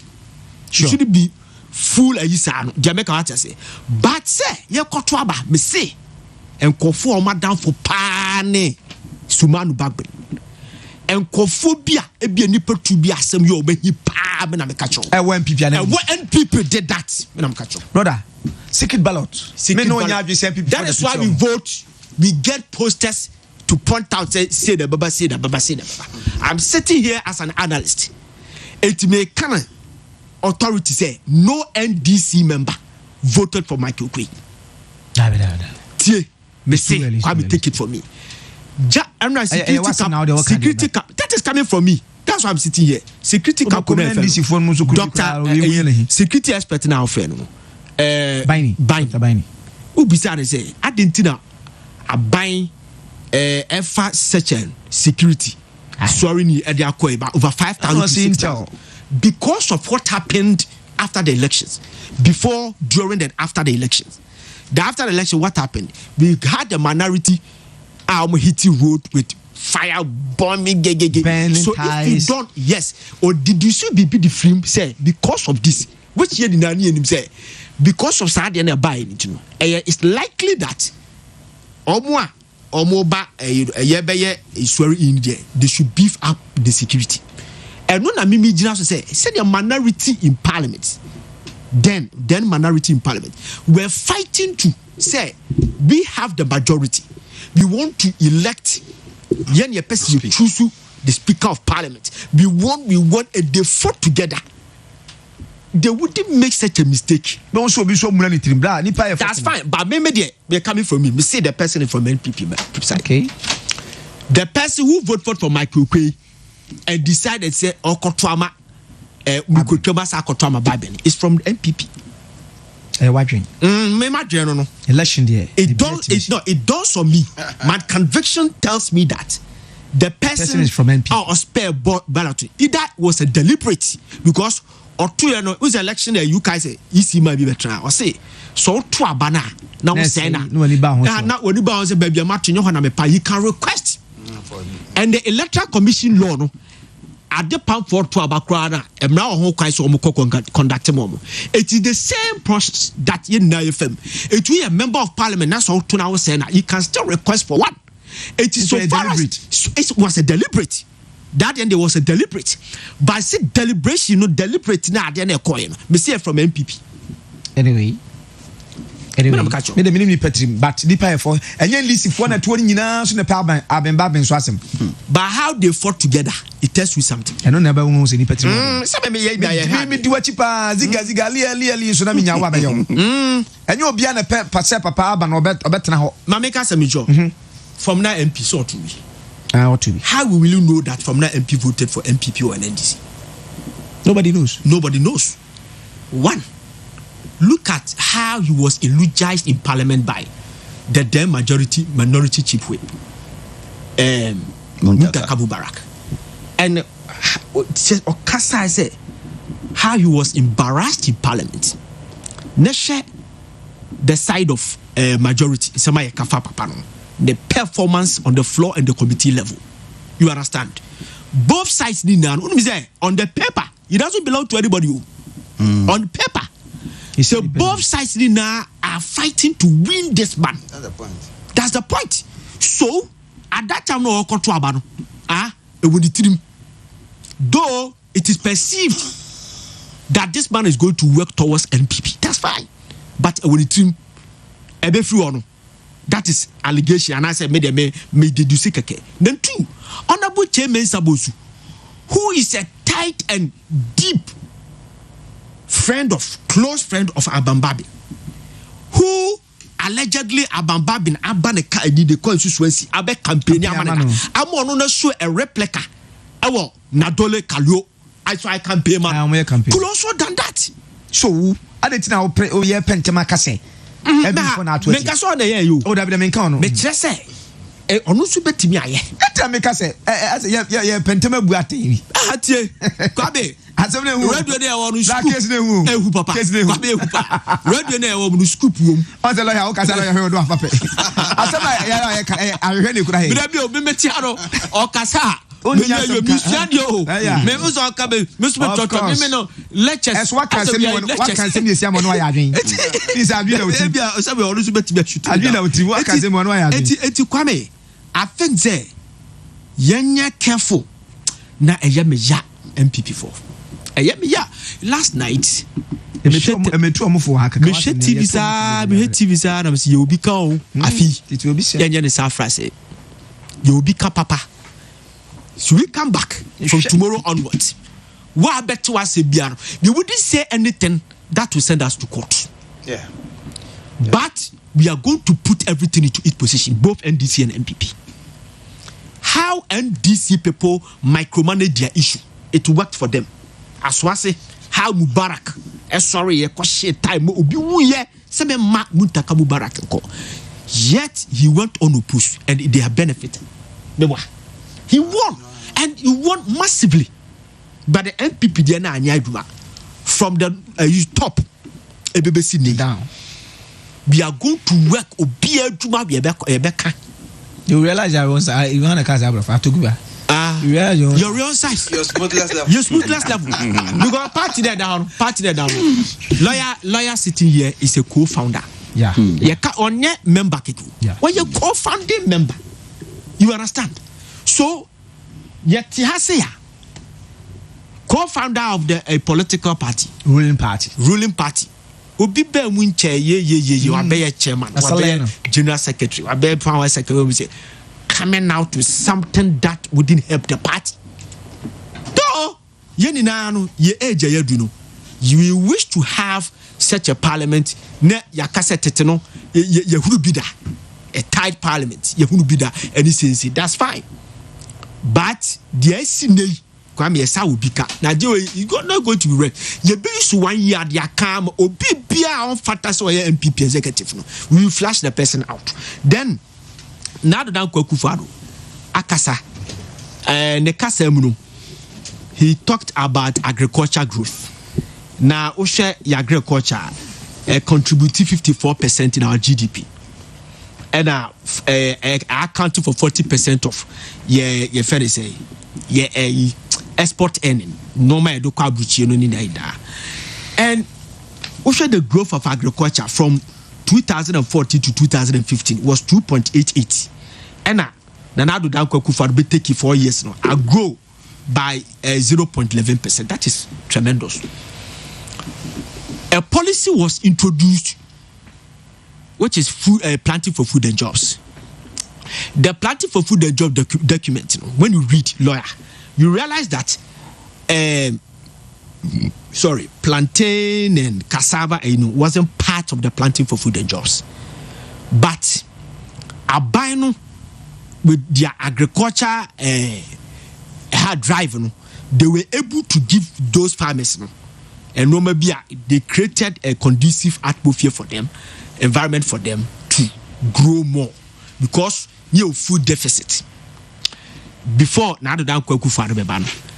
used to 2015 to 2016 Banchenkwa ya free Cote d'Ivoire was $100,000, over $100,000. Oshe a normal ya crabby free your friend is say Burkina Faso and the go so good. Na yeswa de ko. Chese abino planting for food and jobs in the cassava, plantain, cocoa yam. The second phase, no, and no mama the chance or must start to grow. You understand? But the first phase in the land count. But a buy creti mechanism be bema ekwafo na ina grow more. Any nya bumper harvest. Kwabe. Sesi am no kase. We have bumper harvest. Aduano organa pa. Okwa agogonom mansia money say na. And we are serving and feeding our neighboring countries. Burkina Faso, Mali, Niger, Côte d'Ivoire, Togo. Baby, I know you're top. You see, but yes, a bunch of body, Kwame. If you hit the root, a street, next a year, 7 predators, you did the abontin. We say yes. The bumper harvest is not reflecting. And none of just don't know. Forget about the person gave it to you as a celebrity. Somebody who celebrates you all the time. But today, who got your banner for 4, 5 cities? We say yes, Today, baby, for 3 cities. There's a lot of a year, the bunch in the body and a year. So, do you know the problem? Abana enough for you. What the government should do is say they should cut the export.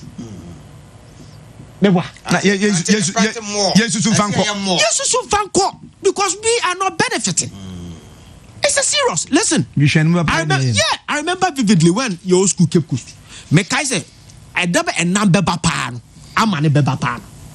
Lord, Sims. Yeah, it kept coast. Na edi eponano. Okota mane yesiebia 2-3 near the amabia 5-6. Baba kumasi ade de bo. Because hana market no. Me go keep cause 1 year bi. Me be kopa am pedoko ni nchidam ni ade on. Am say be ko nanka ho de abu. Afede uko UCC campus a. Eyan kamfena, won say. No no de they have red fish ni ade. And I think say Sunday Europa ba export no can send be no me can say export no I see the man more na so be can send be also come as a bro boy din na say e man effect poultry for no and na ma akoko bo kampo course no correct say kusia 120 pesos e be say on can go for the brogu wa but then get for the car it's a greater Carlos but toy ekoi and you know there's a be a ban no ehwe say ye dua more yes stock ni ade no so be for the internal okay silo am rebi atwem da bia me kasa silo ya say na uhunu bi mpo na dia preserve ye say ehwe ne ye because say ye ton na komo e be dia diga to aso dia make character say so we have to watch that is the lawyer kind me lawyer ya adwene ye grow more go na ye be grow near the second phase of the planting for food and jobs no omo dey assume say sa grace this are normal they are going to grow it. But say ye kate a kakra. The reason why Buhari closed the border to the neighboring countries, he brought the ECOWAS protocol. Our laws no one say they have to that time they have to grow eat what they grow. Domestication be the baby room. Said be a for more Nigeria will benefit because Ghana near so more they call. Obi Swebid Cameroon. Oh, you close the TV before the COVID. No, eat what you grow what you eat. Yeah, then the ECOWAS trans ECOWAS protocol. Abuja, they said I said what you are doing is to do. I said I don't care. I want my people to get money. You understand? So it feel comfortable.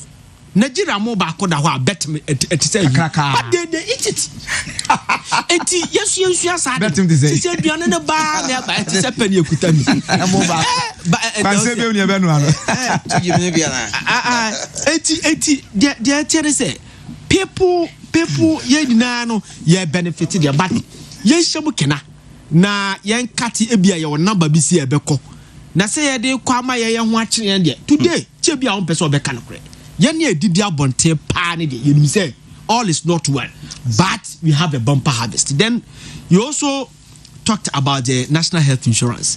Say today it is not luxury for a Ghanaian. Say health healthcare. It is not luxury again. Kwame, yes, it is not luxury, but I think that say abano ye na famudie. national health insurance no sabani ye na famudie na se ye kan si atra ne yanye follow up ene yanka cranke yanye cranke from the days of President Kufuor I will introduce you scheme ni sina na mu biemu dabesine scheme no from the days of President Kufuor ofi abamu a atamos yes or the capitation ba anyi omo discourage system na no we were looking forward to see Nanado Dankwa Kufuor so be correcting no ba but he came to pay debt only debt debt no kwanye ni ndano ye they came to pay debt and they think that paying debt can solve the problem. No, there are a lot of things going on in the national health insurance. Dr. Phobia Biomo shisha baby washada ma kode amambi no se ko hakoto na obekona ne de doctor too kwame it's true kwame yeah but I'm telling you that so you call hospital today especially government hospitals are something not a private hospital which is affiliated to national health insurance. Government hospital we should feel comfortable. They will tell you say a drawing 7 cities you need be and there's something called pro-pay maintenance and normal and amphibian to see to run hospitals. Hospital you are just an your father say employee yes employee. Do what the system the structures the casachero the health insurance I'm telling you and they pay money in the health insurance diabetes can health insurance me no kase be say 450 medicine health insurance cover today it is not like that. It started from Atamis time 450 drugs it is Omampani can pay the debt obetimi angu because no sebi malaria body here doctors will be rushing to him, can be sent to London, South Africa, whatever. They won't feel what we are feeling down there. And it's a fact. I say, they should send monitors. And we also have pharmacists. I don't know, Dr. Amo and me, I know. I be going to pharmacy, do my own checks. But the papa dear Conis Anoman. There are some medicines, drugs are lawyer. Bella Kobia, Befazibia, a year kutami. Na Seth, a beer, I really did the Seth. Who said originally the medicine should be sold at Abia 10 Ghana cedis. Originally 10 Ghana cedis. When you go to National Health Insurance Pharmacy, or me to National Health Insurance, near the Mawa, then the person will say that it's 20 Ghana. Tell you, no, a cash will say, Tria. Say when National Health Insurance na kabe 20 Ghana, but I'm saying health insurance is 10 Ghana. What we are not such a quick clips. I have been money. I know a lot of farmers. I have been money. I know a lot. Why was a spectator when you I know where you are confirmed from the maximum. I tell you, the maximum of anti-malaria drugs in this country is 15 cities. The most expensive is 15 cities. But when you go somewhere, they tell you there is 20 cities. Because of the health insurance, you have to pay 15 cities. They are selling it to you. Then after, they take the documents and go for claim. I should monitor that. Okay, Kwame. Papa no capital should be one some. Canado. No capital should be one some. Me ban the point no so. One thing I'm a mania say. I think 4 years ago, Nyenya was plagiarism. So before now, yes. This year, by God's grace, whatever President Nanado Dankwa Kufuor can be, I won't say. So it will be kuta ukutuno ebonidi. One for kutu ne sakwa. Obodin say bia JB Dankwa eka sim say. A friend saying former president the late Kwame Nkrumah can sim say no kuti. Yes. Unlike last 4 years. Yes, I think say we are learning niema bebre ma yesuade ba onim. In the next 3-4 years, we are having an interesting, strong democracy. I tell you, bro. Ghana habeye de. And Mimi say Meniaje, do you know why? Tell us.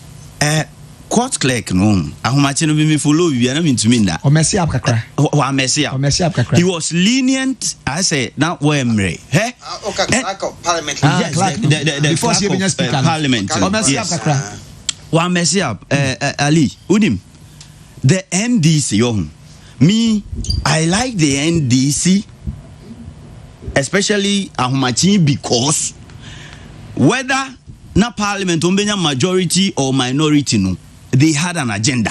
Of course. You be frustrate you. And no ye pese ye. Apart from Afenyo Markens, ene oseche mensa bunsu. Humachi omuyusu emra kakra, and I will applaud the MPP for choosing Afenyo Markens as your friend is saying yes, as oseche mensa bunsu deputy, because he is a lawyer. Or no lawyer and the Drew baby or the Mran Bede a best support. Ushemo, Utu say, NPP for no about and also Bem Kakra, but on the and after your markets here, Juma Power or ye Juma.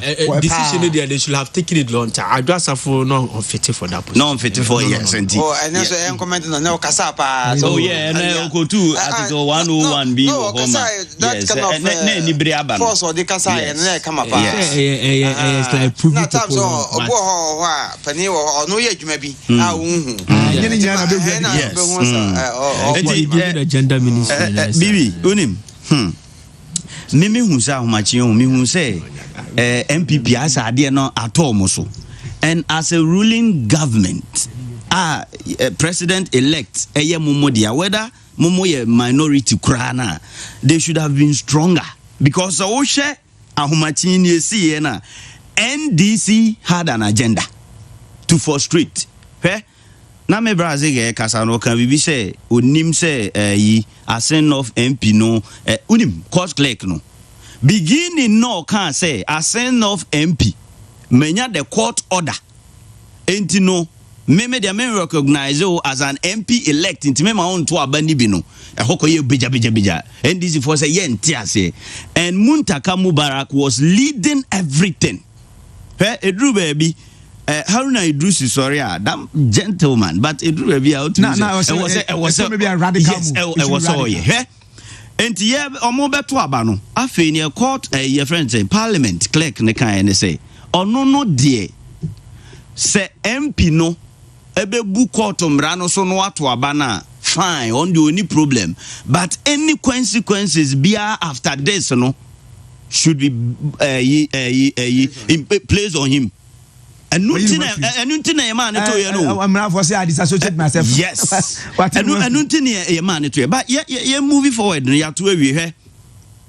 About MPP, na many lawyer can was say.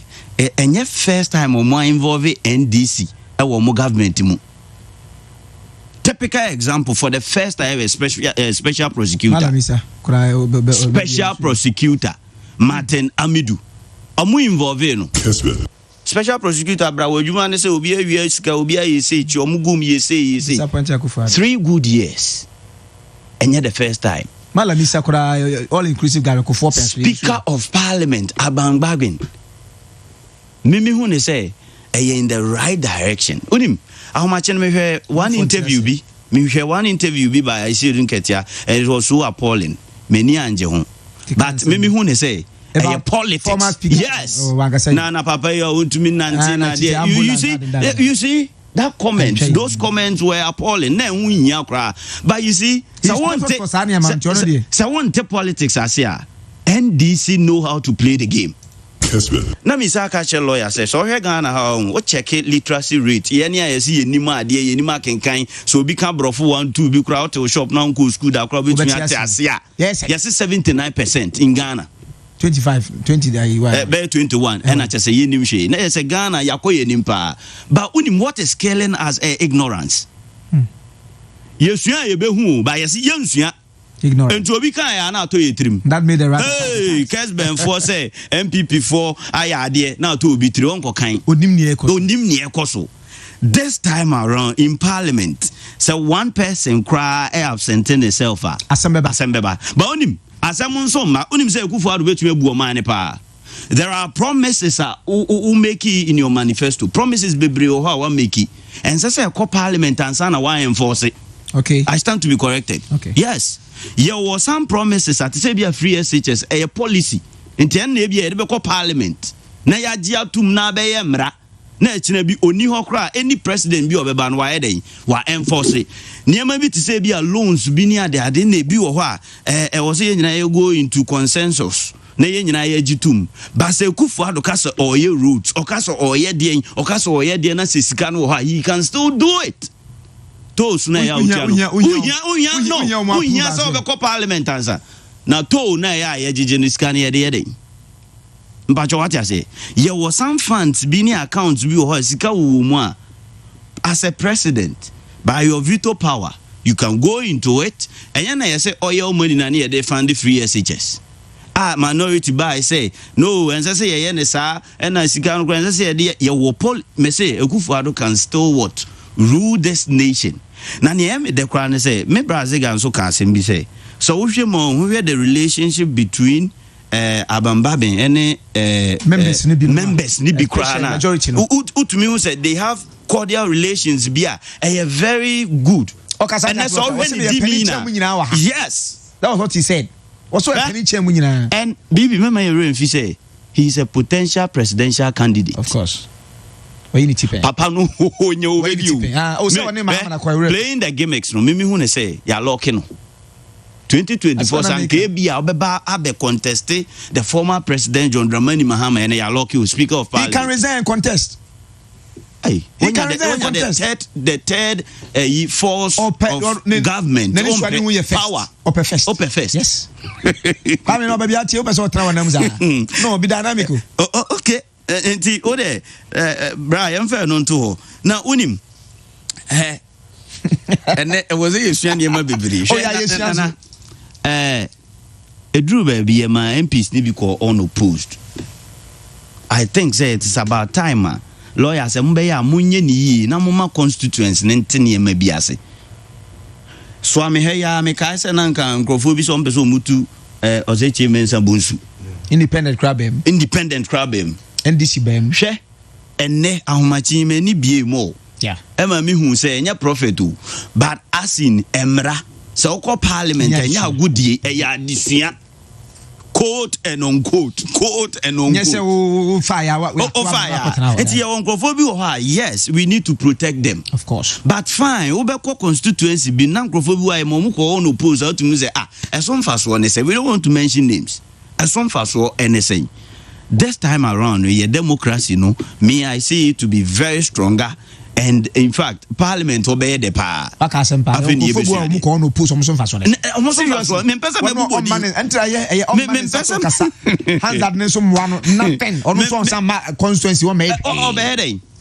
Now, Ali, Unim said, for the first time, in fact, yenya bi da since 1993 to 2001, and yenya Speaker of Parliament utumi call 2 terms ni nyina.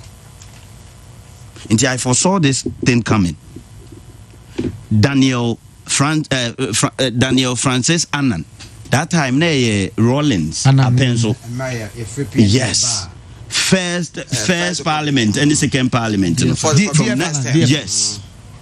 Ononkwa na course 2 terms ni nyina enu bi na nka enwumri anase enu na nka pese si a ensi say ye ma papa no ensan ko enso anko America former Sati Hughes ono so call one o check it chat now alaje take us yes ono so call one NDC ni na onto parliamentarian ababe member of Joe Adahu ono so call one ono so call one yes ono so call one ono so call one ni niema utum say SCIS ebinsi da ba member president asem no so in fact o ma ye jot niema quick one ma men kan be YouTube bi na fe bia yekoba o say he won this election by emphatic margin.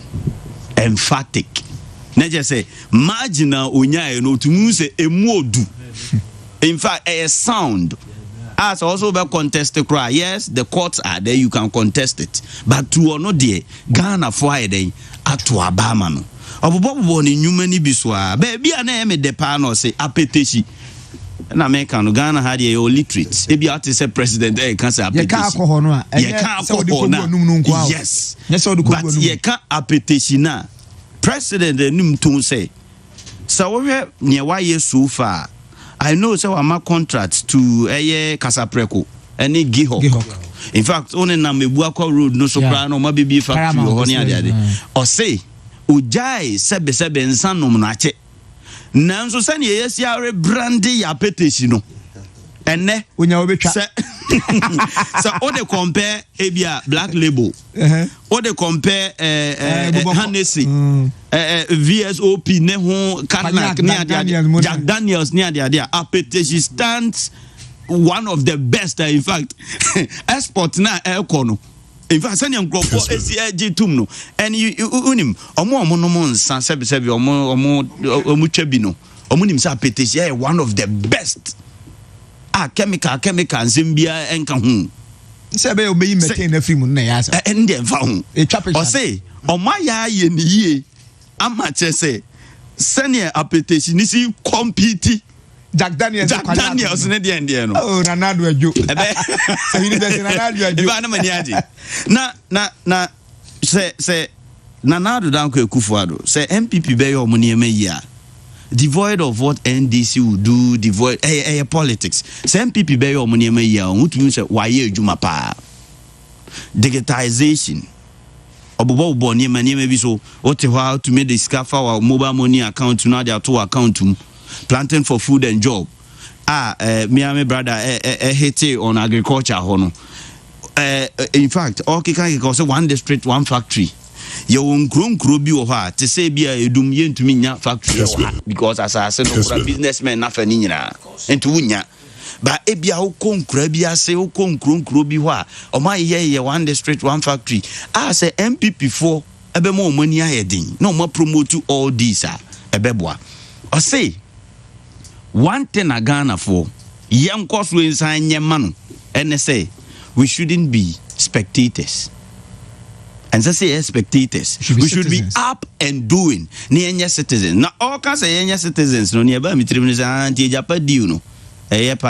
Citizens no. Am I yet to me catch Ghana for say no? There is something fishy. I'm already draw a Japan no. I'm looking at President Nana Dankwa Akufo-Addo. Yes. No. So at the back of class too. Yeah, reminding us all see citizens. Yeah, kinda. On Jintum. Okay. No, my young say yes, or your man Penia still or yes, because on one instant was it we should be up and doing, and I urge you all to join the existing business in this country.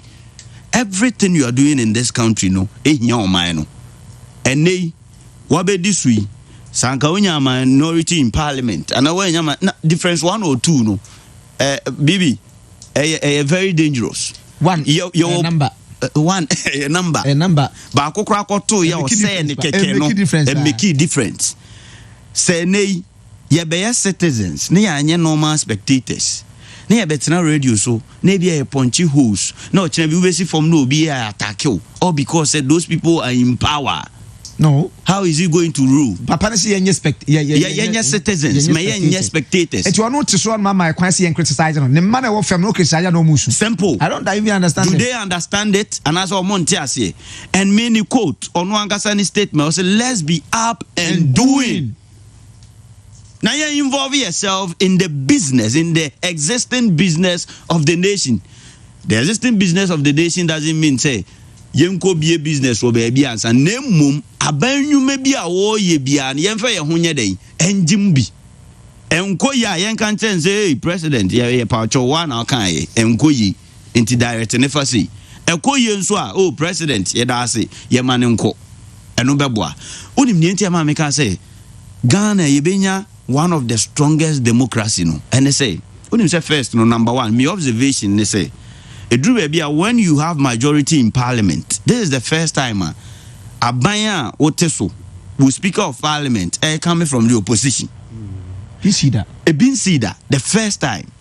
It is a one year near maybe na say be a speaker no or also filling the party members na BBNia it will go in their favor. But it got to a time in the history of Ghana. Imagine be 30, 20.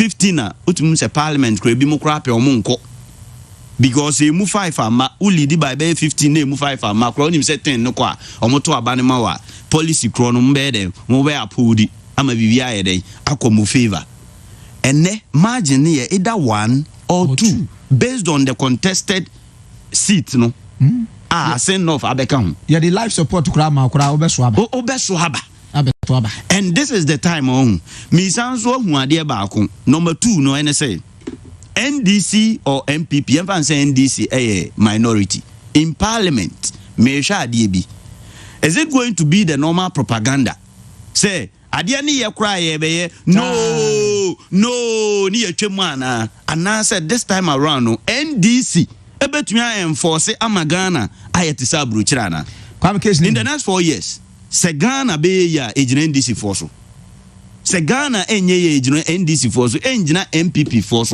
why because ade ne bana say ye good na say MPP NDC for emfa politics and propaganda na enye I say ye hijack parliament ni ade ahomachi na esi ye ni nyina I can say emphatically obi ohwe bia na distractions na more na free NDC MPs no of course muntaka ya no atamba ballot box no mo butu na to baby how possible and now mati ni esi you don't do that enti say ebe ya me what I was saying is say NDC ye domo sesi ade ne ejina mo so speaker of parliament in the end e kan bibiba enya enka say on to me mbu president to me yes president be ye adwuma ne pa but yemfa propaganda ento nche say NDC pe o man we ya policies ne ba na say nya 137 yemfa ne sa 137 omunjinem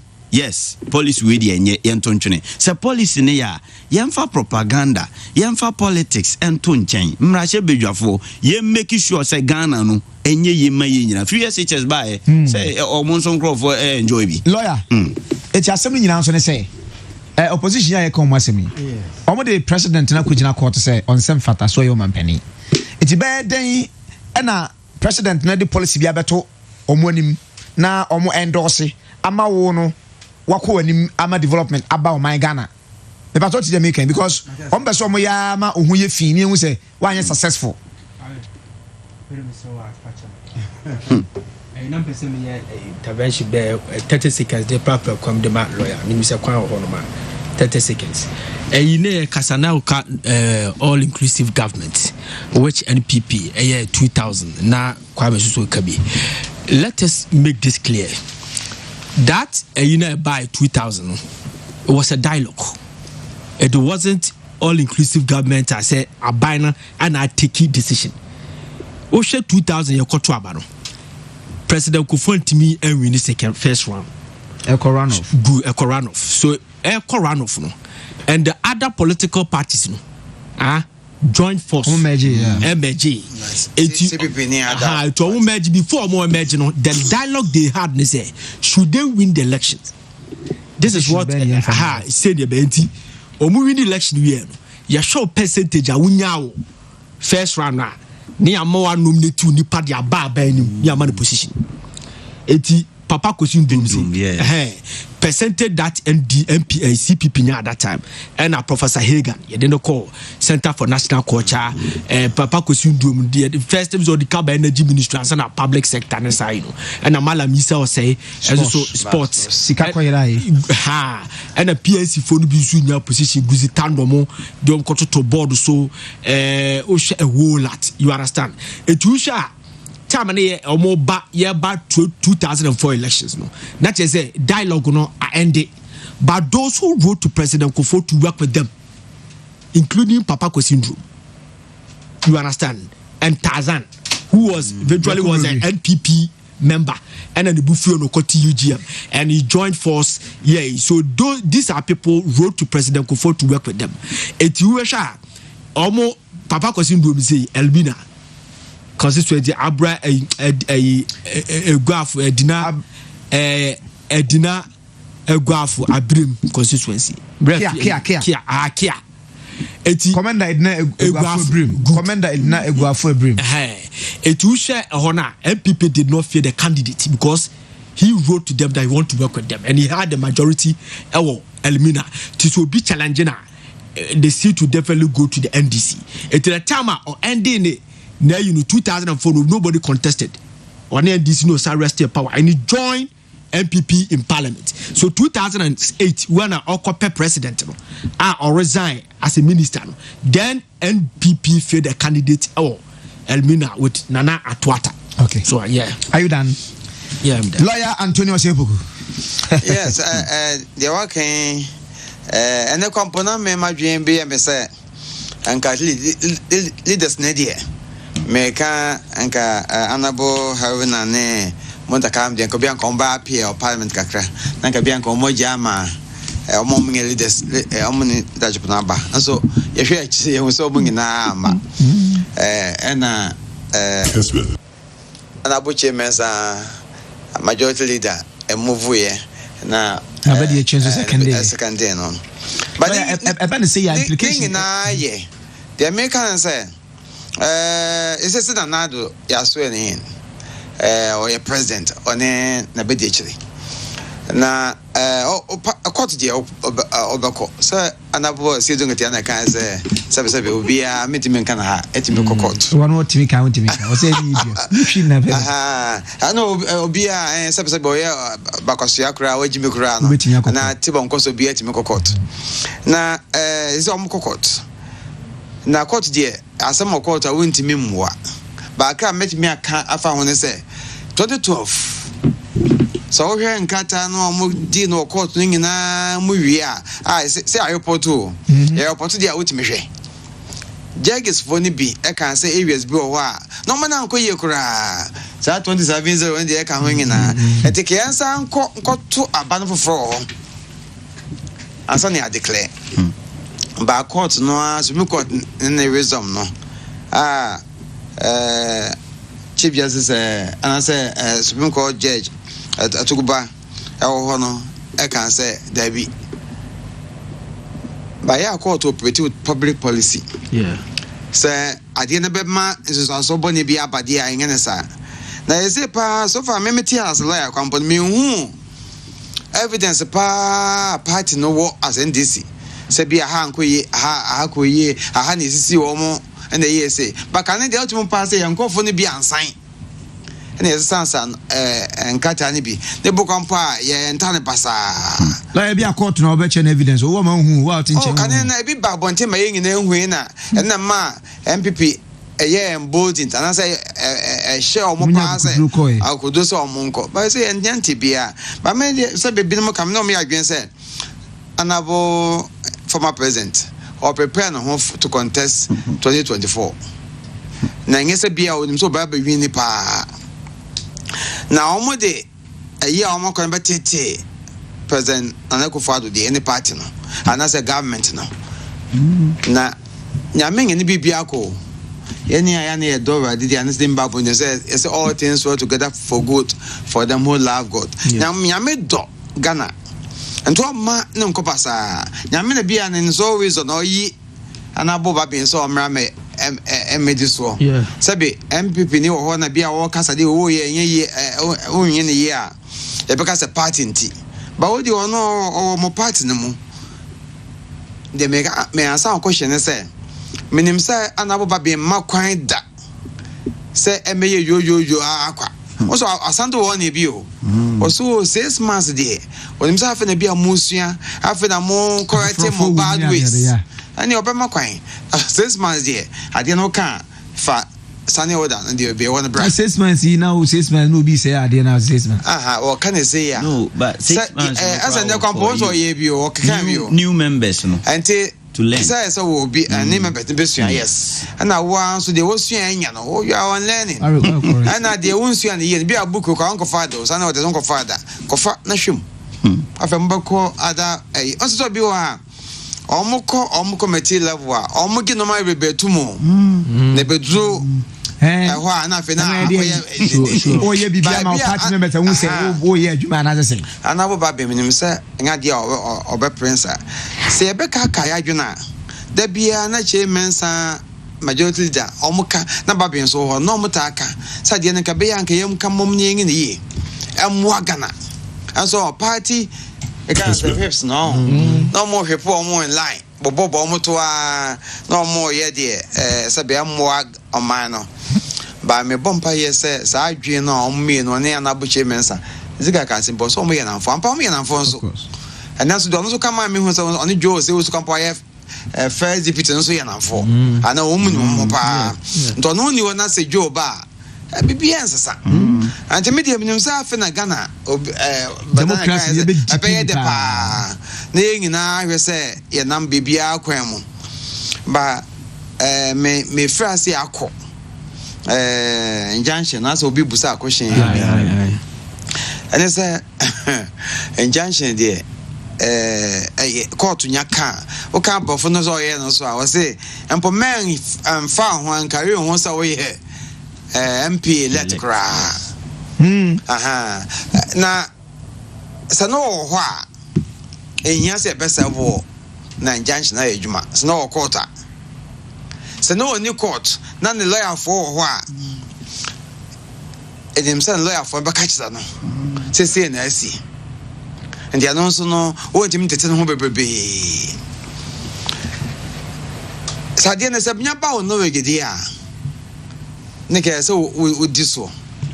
Na the mesa dua kwakusine say the answer me no making so no am wo ho say lawyer for ho ni nyina mbra ne timidiu na menim say the Ghana akodu 137 independent candidate na ye no ababe anabon so aban so ono so ye no mabi no kasa ho bi betimi akoso ama bia MPP as a party no entwin den say atwina akọ say or contempt wadaruma we obi na also atwin kwa na court na atwin yes lawyer for no represent MPP no and the co-raise file paper the documents ne evidence say picture wo ja ho ko vote na wo parliament ye you which then ading na akọ na court na was obu emra no so papa ne kai wase me de me hu free say ni aka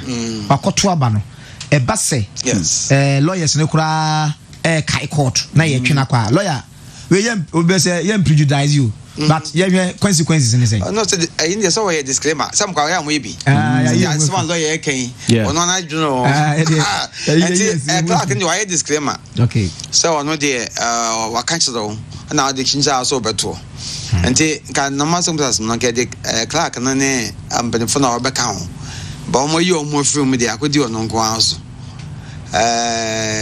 adamu second ye bi o mo se papa ko da mu ma last no dia asem no ankasa no yenya ma asem no so what a substantive case no ho ano dia ani say once na ba stand no esa we na so okay also we na so e fale but certificate na ba esa fe abana gia to mo say wonye e bia country na woni bi e bio no na wa file ni paper say we I prime minister we okay and they hold the them street okay as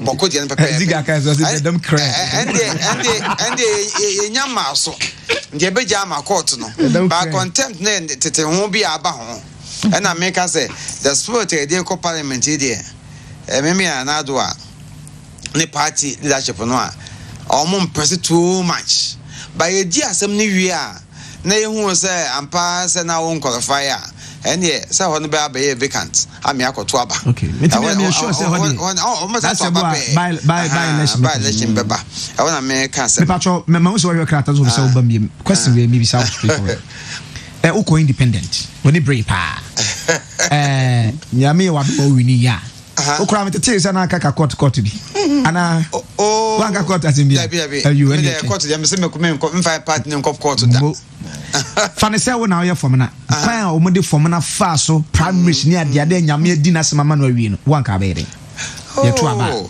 fomina what is me fomina ye lawyer fomina e adwuma okmb me so me adwuma okmb wow fomina yes in Mary's Parish Roman so sorry no me ho na me so me wo so me na me o ye member me church president ho wow Somna Fomena MP or your Catholic near Mapa.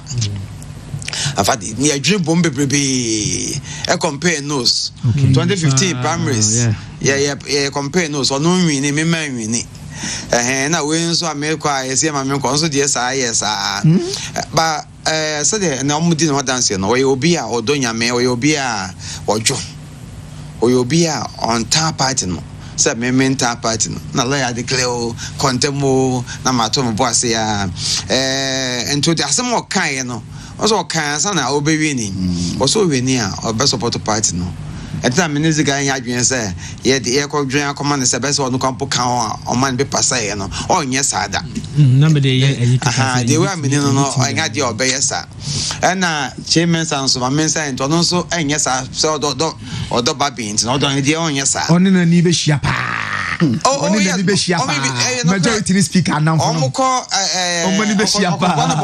Akobano, the crew of Kalu, and if a company shepa, and Okabaon Toman, you have a catching MPP, about MPP. And Omomka, yeah, will be composed apart from Bissau, my constituents or Cabri. Is say, best say, I just have for any Annabo Kennedy. Nams Debbie, Momon Fast as of Namakra. Kennedy Ampa, I was not on the near Patapata. Annabo Kennedy is all here. You know, or no now, Patapata. Let's say, will be at 21 years. I did. Oh, will be at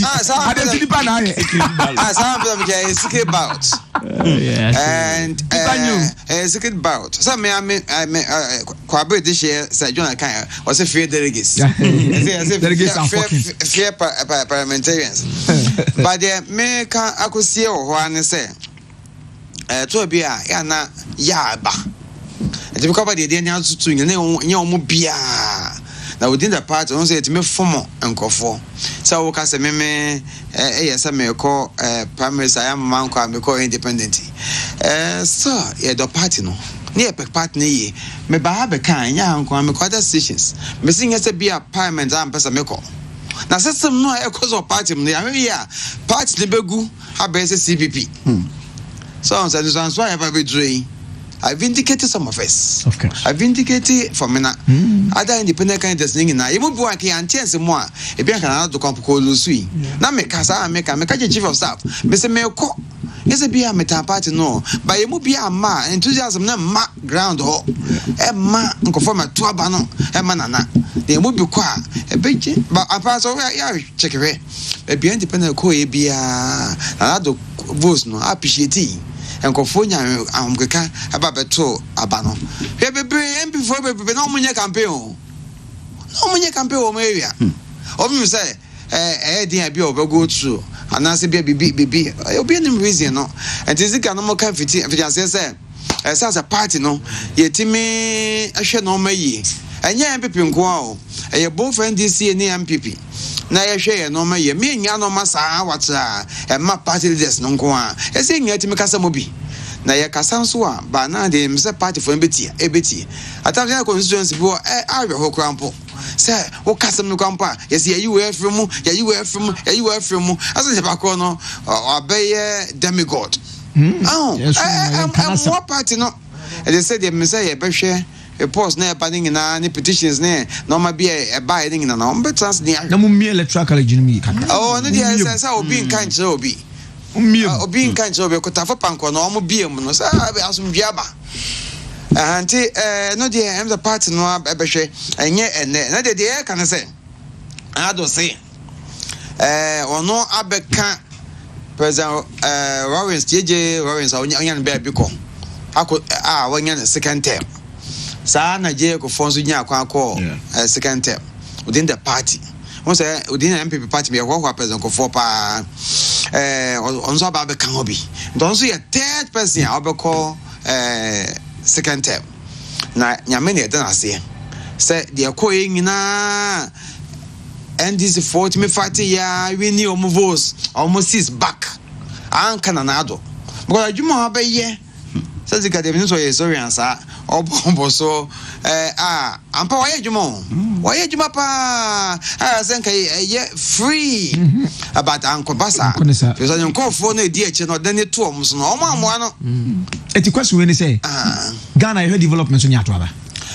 Oh yes and no yes and no once a brain and how do they civil no yes free SHS Enumponi mebo once a baby or present NDC for winning it's not another winning presidential no Mosha bebre konko for kai say papi oba boa amasi high school aba oba be your progress boa kon bi so but progress e boa no say MP no for no so up down kakra boa omo kasa emu na DC for no so ne MC for no eto bi ho ko fo bi ho mba be ye MC ya na party no ho nsam ne hia wo mo enti I am the say we abasa na party no ne na do nyina ntase we dey kan na onfa ne nhwem bia ya o matsam bi no hu sankofo ayi o mo se bia MC ne DC no o me yankofo bia o betimi aboa aboa MP no aboa party no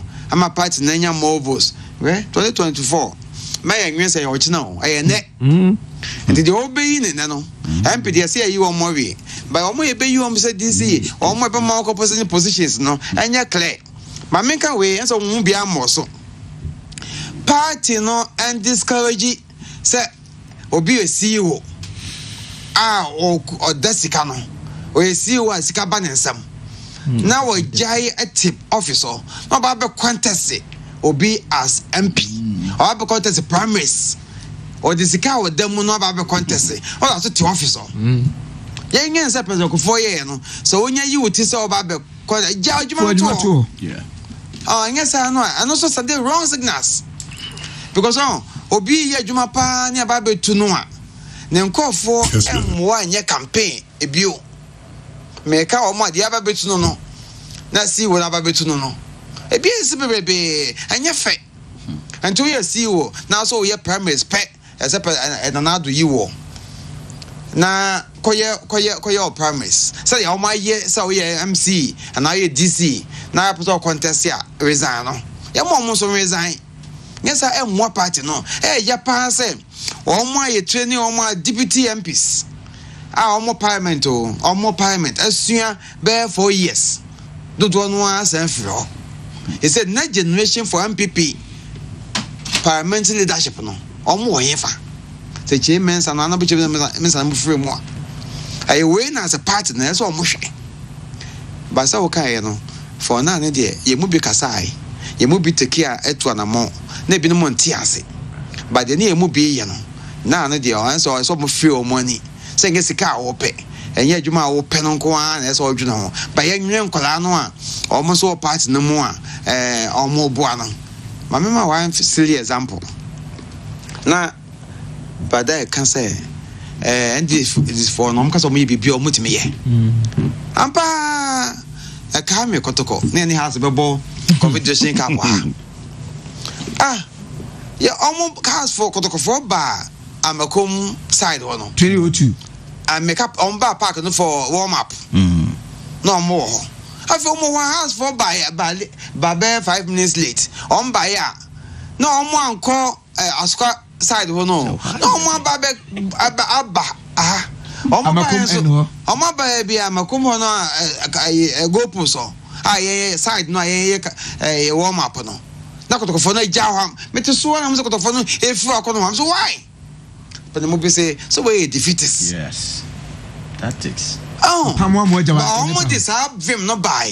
Na kai nke yin na embo me call from na me secretary e ko compare say no commissioner say onhwe ma house for nim front na kotofo no aso omko no say defeatist o di hu america say and antino omo ba beje cap the friends am ha me kasa no point qualify no nya de emi no nya has qualified and e be bo anti is a fan no e be bo no kuma say 2002 yes e kai pa ana diga me na me kotoko secretary na me kotoko secretary no be na ba parliament no ano NDC for pa no mo she white akwatra nifa yeah de she entire bia ma from wadwe and now omo on some de vim oba na omo de make up majority side somebody who to swan.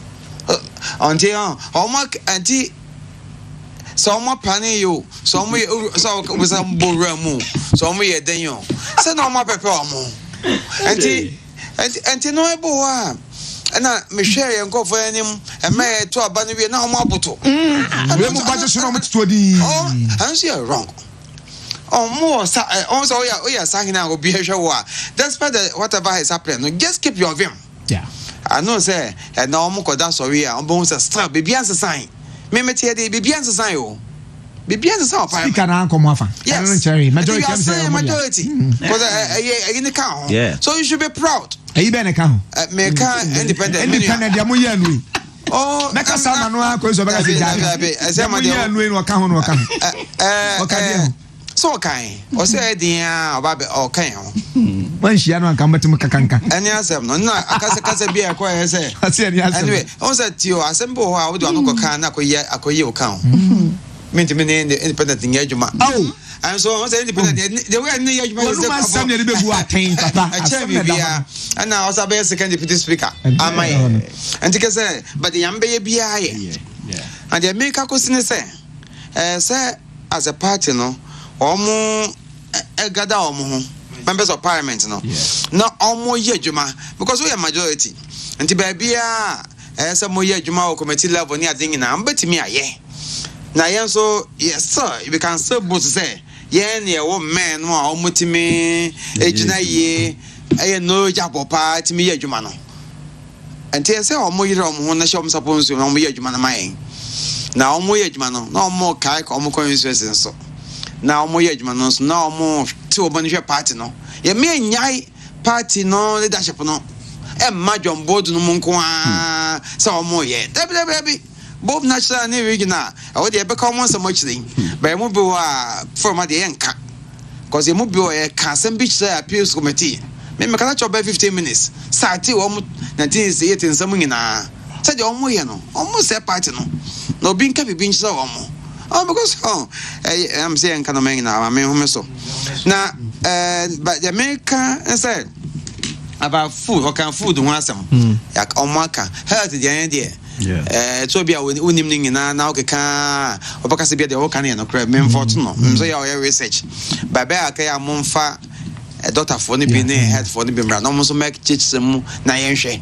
So Buana will blame more and Snabiana government no so at times government also the policy be more on the quiet more pretty with it and by the me kaka be a line the by me fan film so care about application. Yes, Enya and Papa Fra, the friend Tilapia. I'll be as you could be. And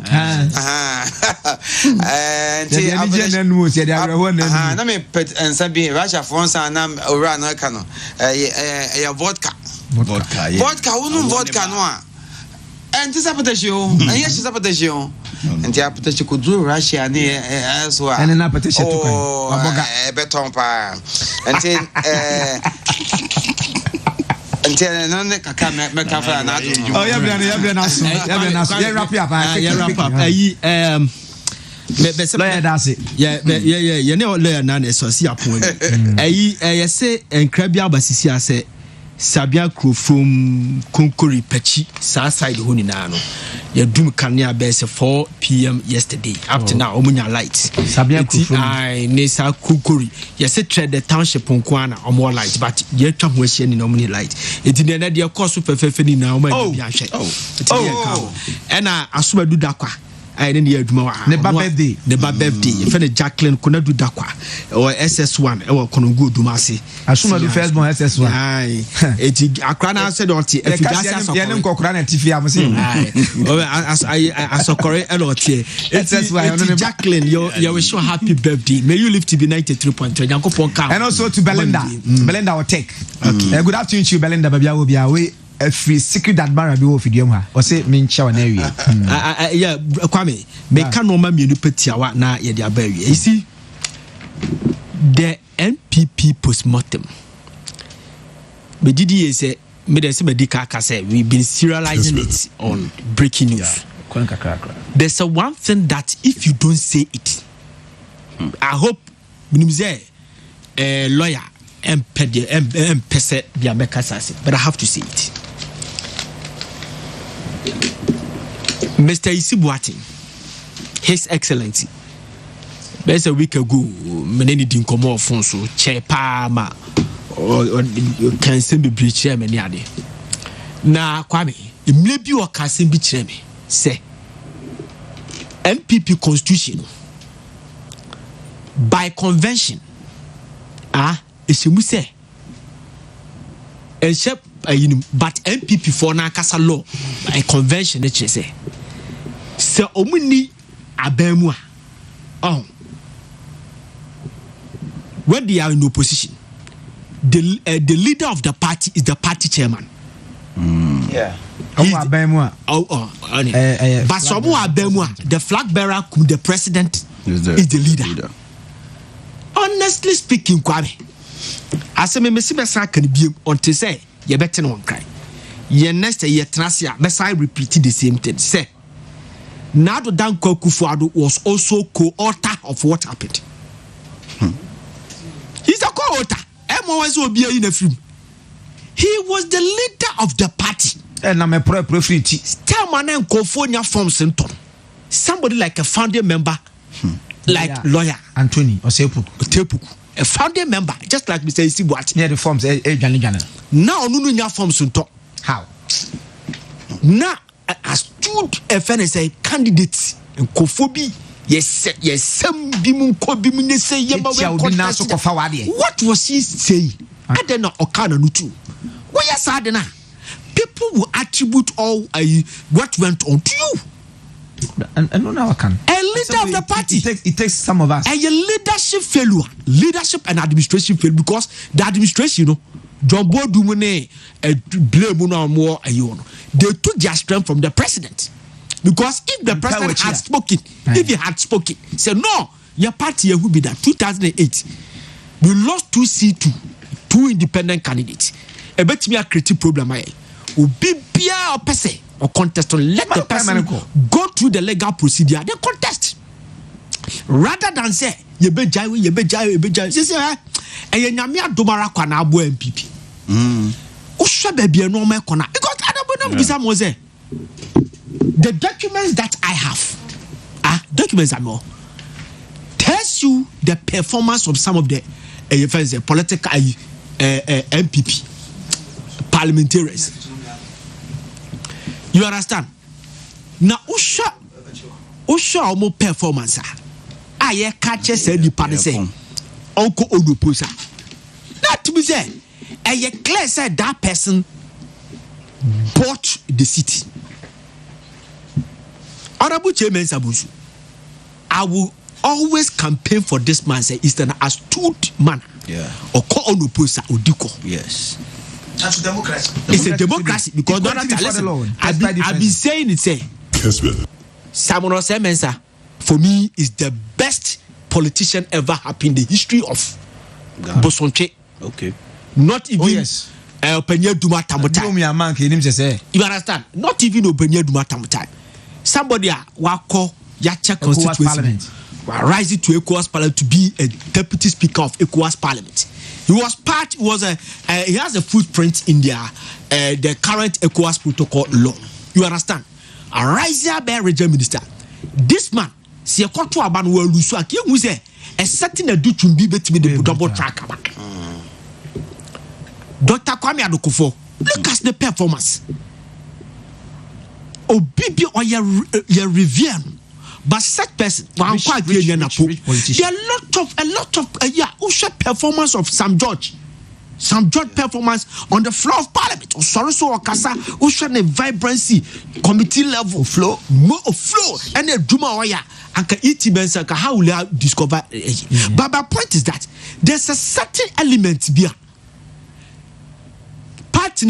Critically, if you so now by Yesramu, because of this and this and this, Yama Winko Odupus, party Natia say nobody dare contest. But you won't go for performance in our parliament. Yeah, would be yet parliamentary hazard, but ya schedule almost on go to push. I catch them say, and yes, uncle for no, or seat, you know. Because listen, me and penny voting come up. Parliamentarians penny for us, you don't come up. Sometimes, what me casa or smells by one way. And I said, I was really ready to come off a man from Kwame. Wrap up. Maybe. Yeah. Come the Crawford. Backroom staff na break. Want to be kase we on yadi. But there's a certain element to be yeah. How they move their motion, they were empty. Absenteeism, Johnny debate, on one kasa, obi I make a statement then, on also make a contribution. That was zero and empty. A such person was asked to go to parliament. If it is unopposed, let it be contested. That's one too. Say, baby, I didn't do. Ghana should pray that we don't lose any parliamentary candidate. If it is a flashpoint. Yeah. Because by election, Ghana, what happened today? Kwame, and you're very dangerous. A baby who the NDC boycotted the swearing in. It is the bad precedent MPP set. Bad precedent. A party full of legalists. I'm not supporting the NDC. Because look, the NDC are in the say they are a year and some komoko. 2019-22. You say MPP boycotted Parliament. Say young contested. 1992. Then 2012, 10 years, we went for another election. 20 years, another election. And President Mahama, ye Philise, a MPP for Philise, oh Debbie, went to me and win it. Jamaican say, one winning, and they took it to court. Yeah. They should have gone to Parliament to witness his swearing, because whether you like it or not, the Electoral Commission law, they were enacted by the Parliament of this country. And they say, winner, Emrane say, you go to court to challenge why you are the winner. So you just let the person go and swear. Take it to court, then overturn the decision. Easy. Overturn easy. Only listen, we are talking as the competent court of jurisdiction. We are talking say, or precedent here is set, and then our man NDC 4 year. Because NDC 4 case I'm hoping to see two clauses. I don't know read it. When you read the petition, Emrano, okay, was it Article 63? Say, when you are taking the matter, I said the lawyer will help me. When you are taking the matter to court, go and prove why you are the winner. You say, go and prove why you are the winner of the election. The Constitution did not say that. Go and prove why we should go to round. And I say, second round. But the MPC for say, leave it to them. Astute lawyers like I know, but because I have heard it from their own people, and their lawyers say they are not claiming they won. They say deductions it should be run off. So if you don't claim that you won, and you believe in the court no court a rule the mao in 2013 then if you believe in the court then go to the swearing in.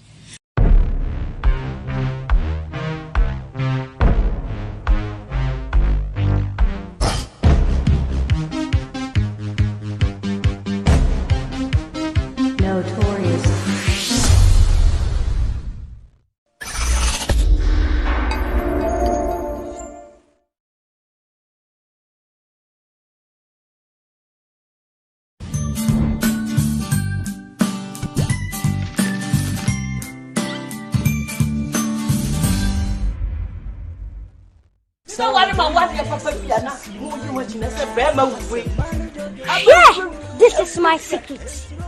Give us P capsules. Emma, I want to come from now on to me to my ding one pen. Give us P capsules. Over do us, Mama. Oh no, enemy lawyer. And to lawyer no na show bottom. Are you from? Then upon permission about Chiamwa as a new no. We get nefu akawo. The friend give us cold capsules. Say yes is yare na wo so. Ko di di ni pedwem wani na wo posa amamman entimi ma wunja wo nan yi. Unum give us cold capsules. Obey free. Lawyer. Give us cold capsules. And I give us pea capsules. Hey, and they give us free. Open Chinasuma capsules. Remember what if you do what you do, Cronkwan, Efa. Give us core capsules. A painful batter, one more menu for one quadra if you do me no come. Union for a higher bar, hair bar center. Ye wo Kumase Atonsu Agogo, Aban Hospital, Naichiho. Inyarewa efitu utiriso, ekosi unasi, nina ye shwebi wa yasu ye hasei. Na die di mwakotine kesiye paano, eye nkasemu ya die.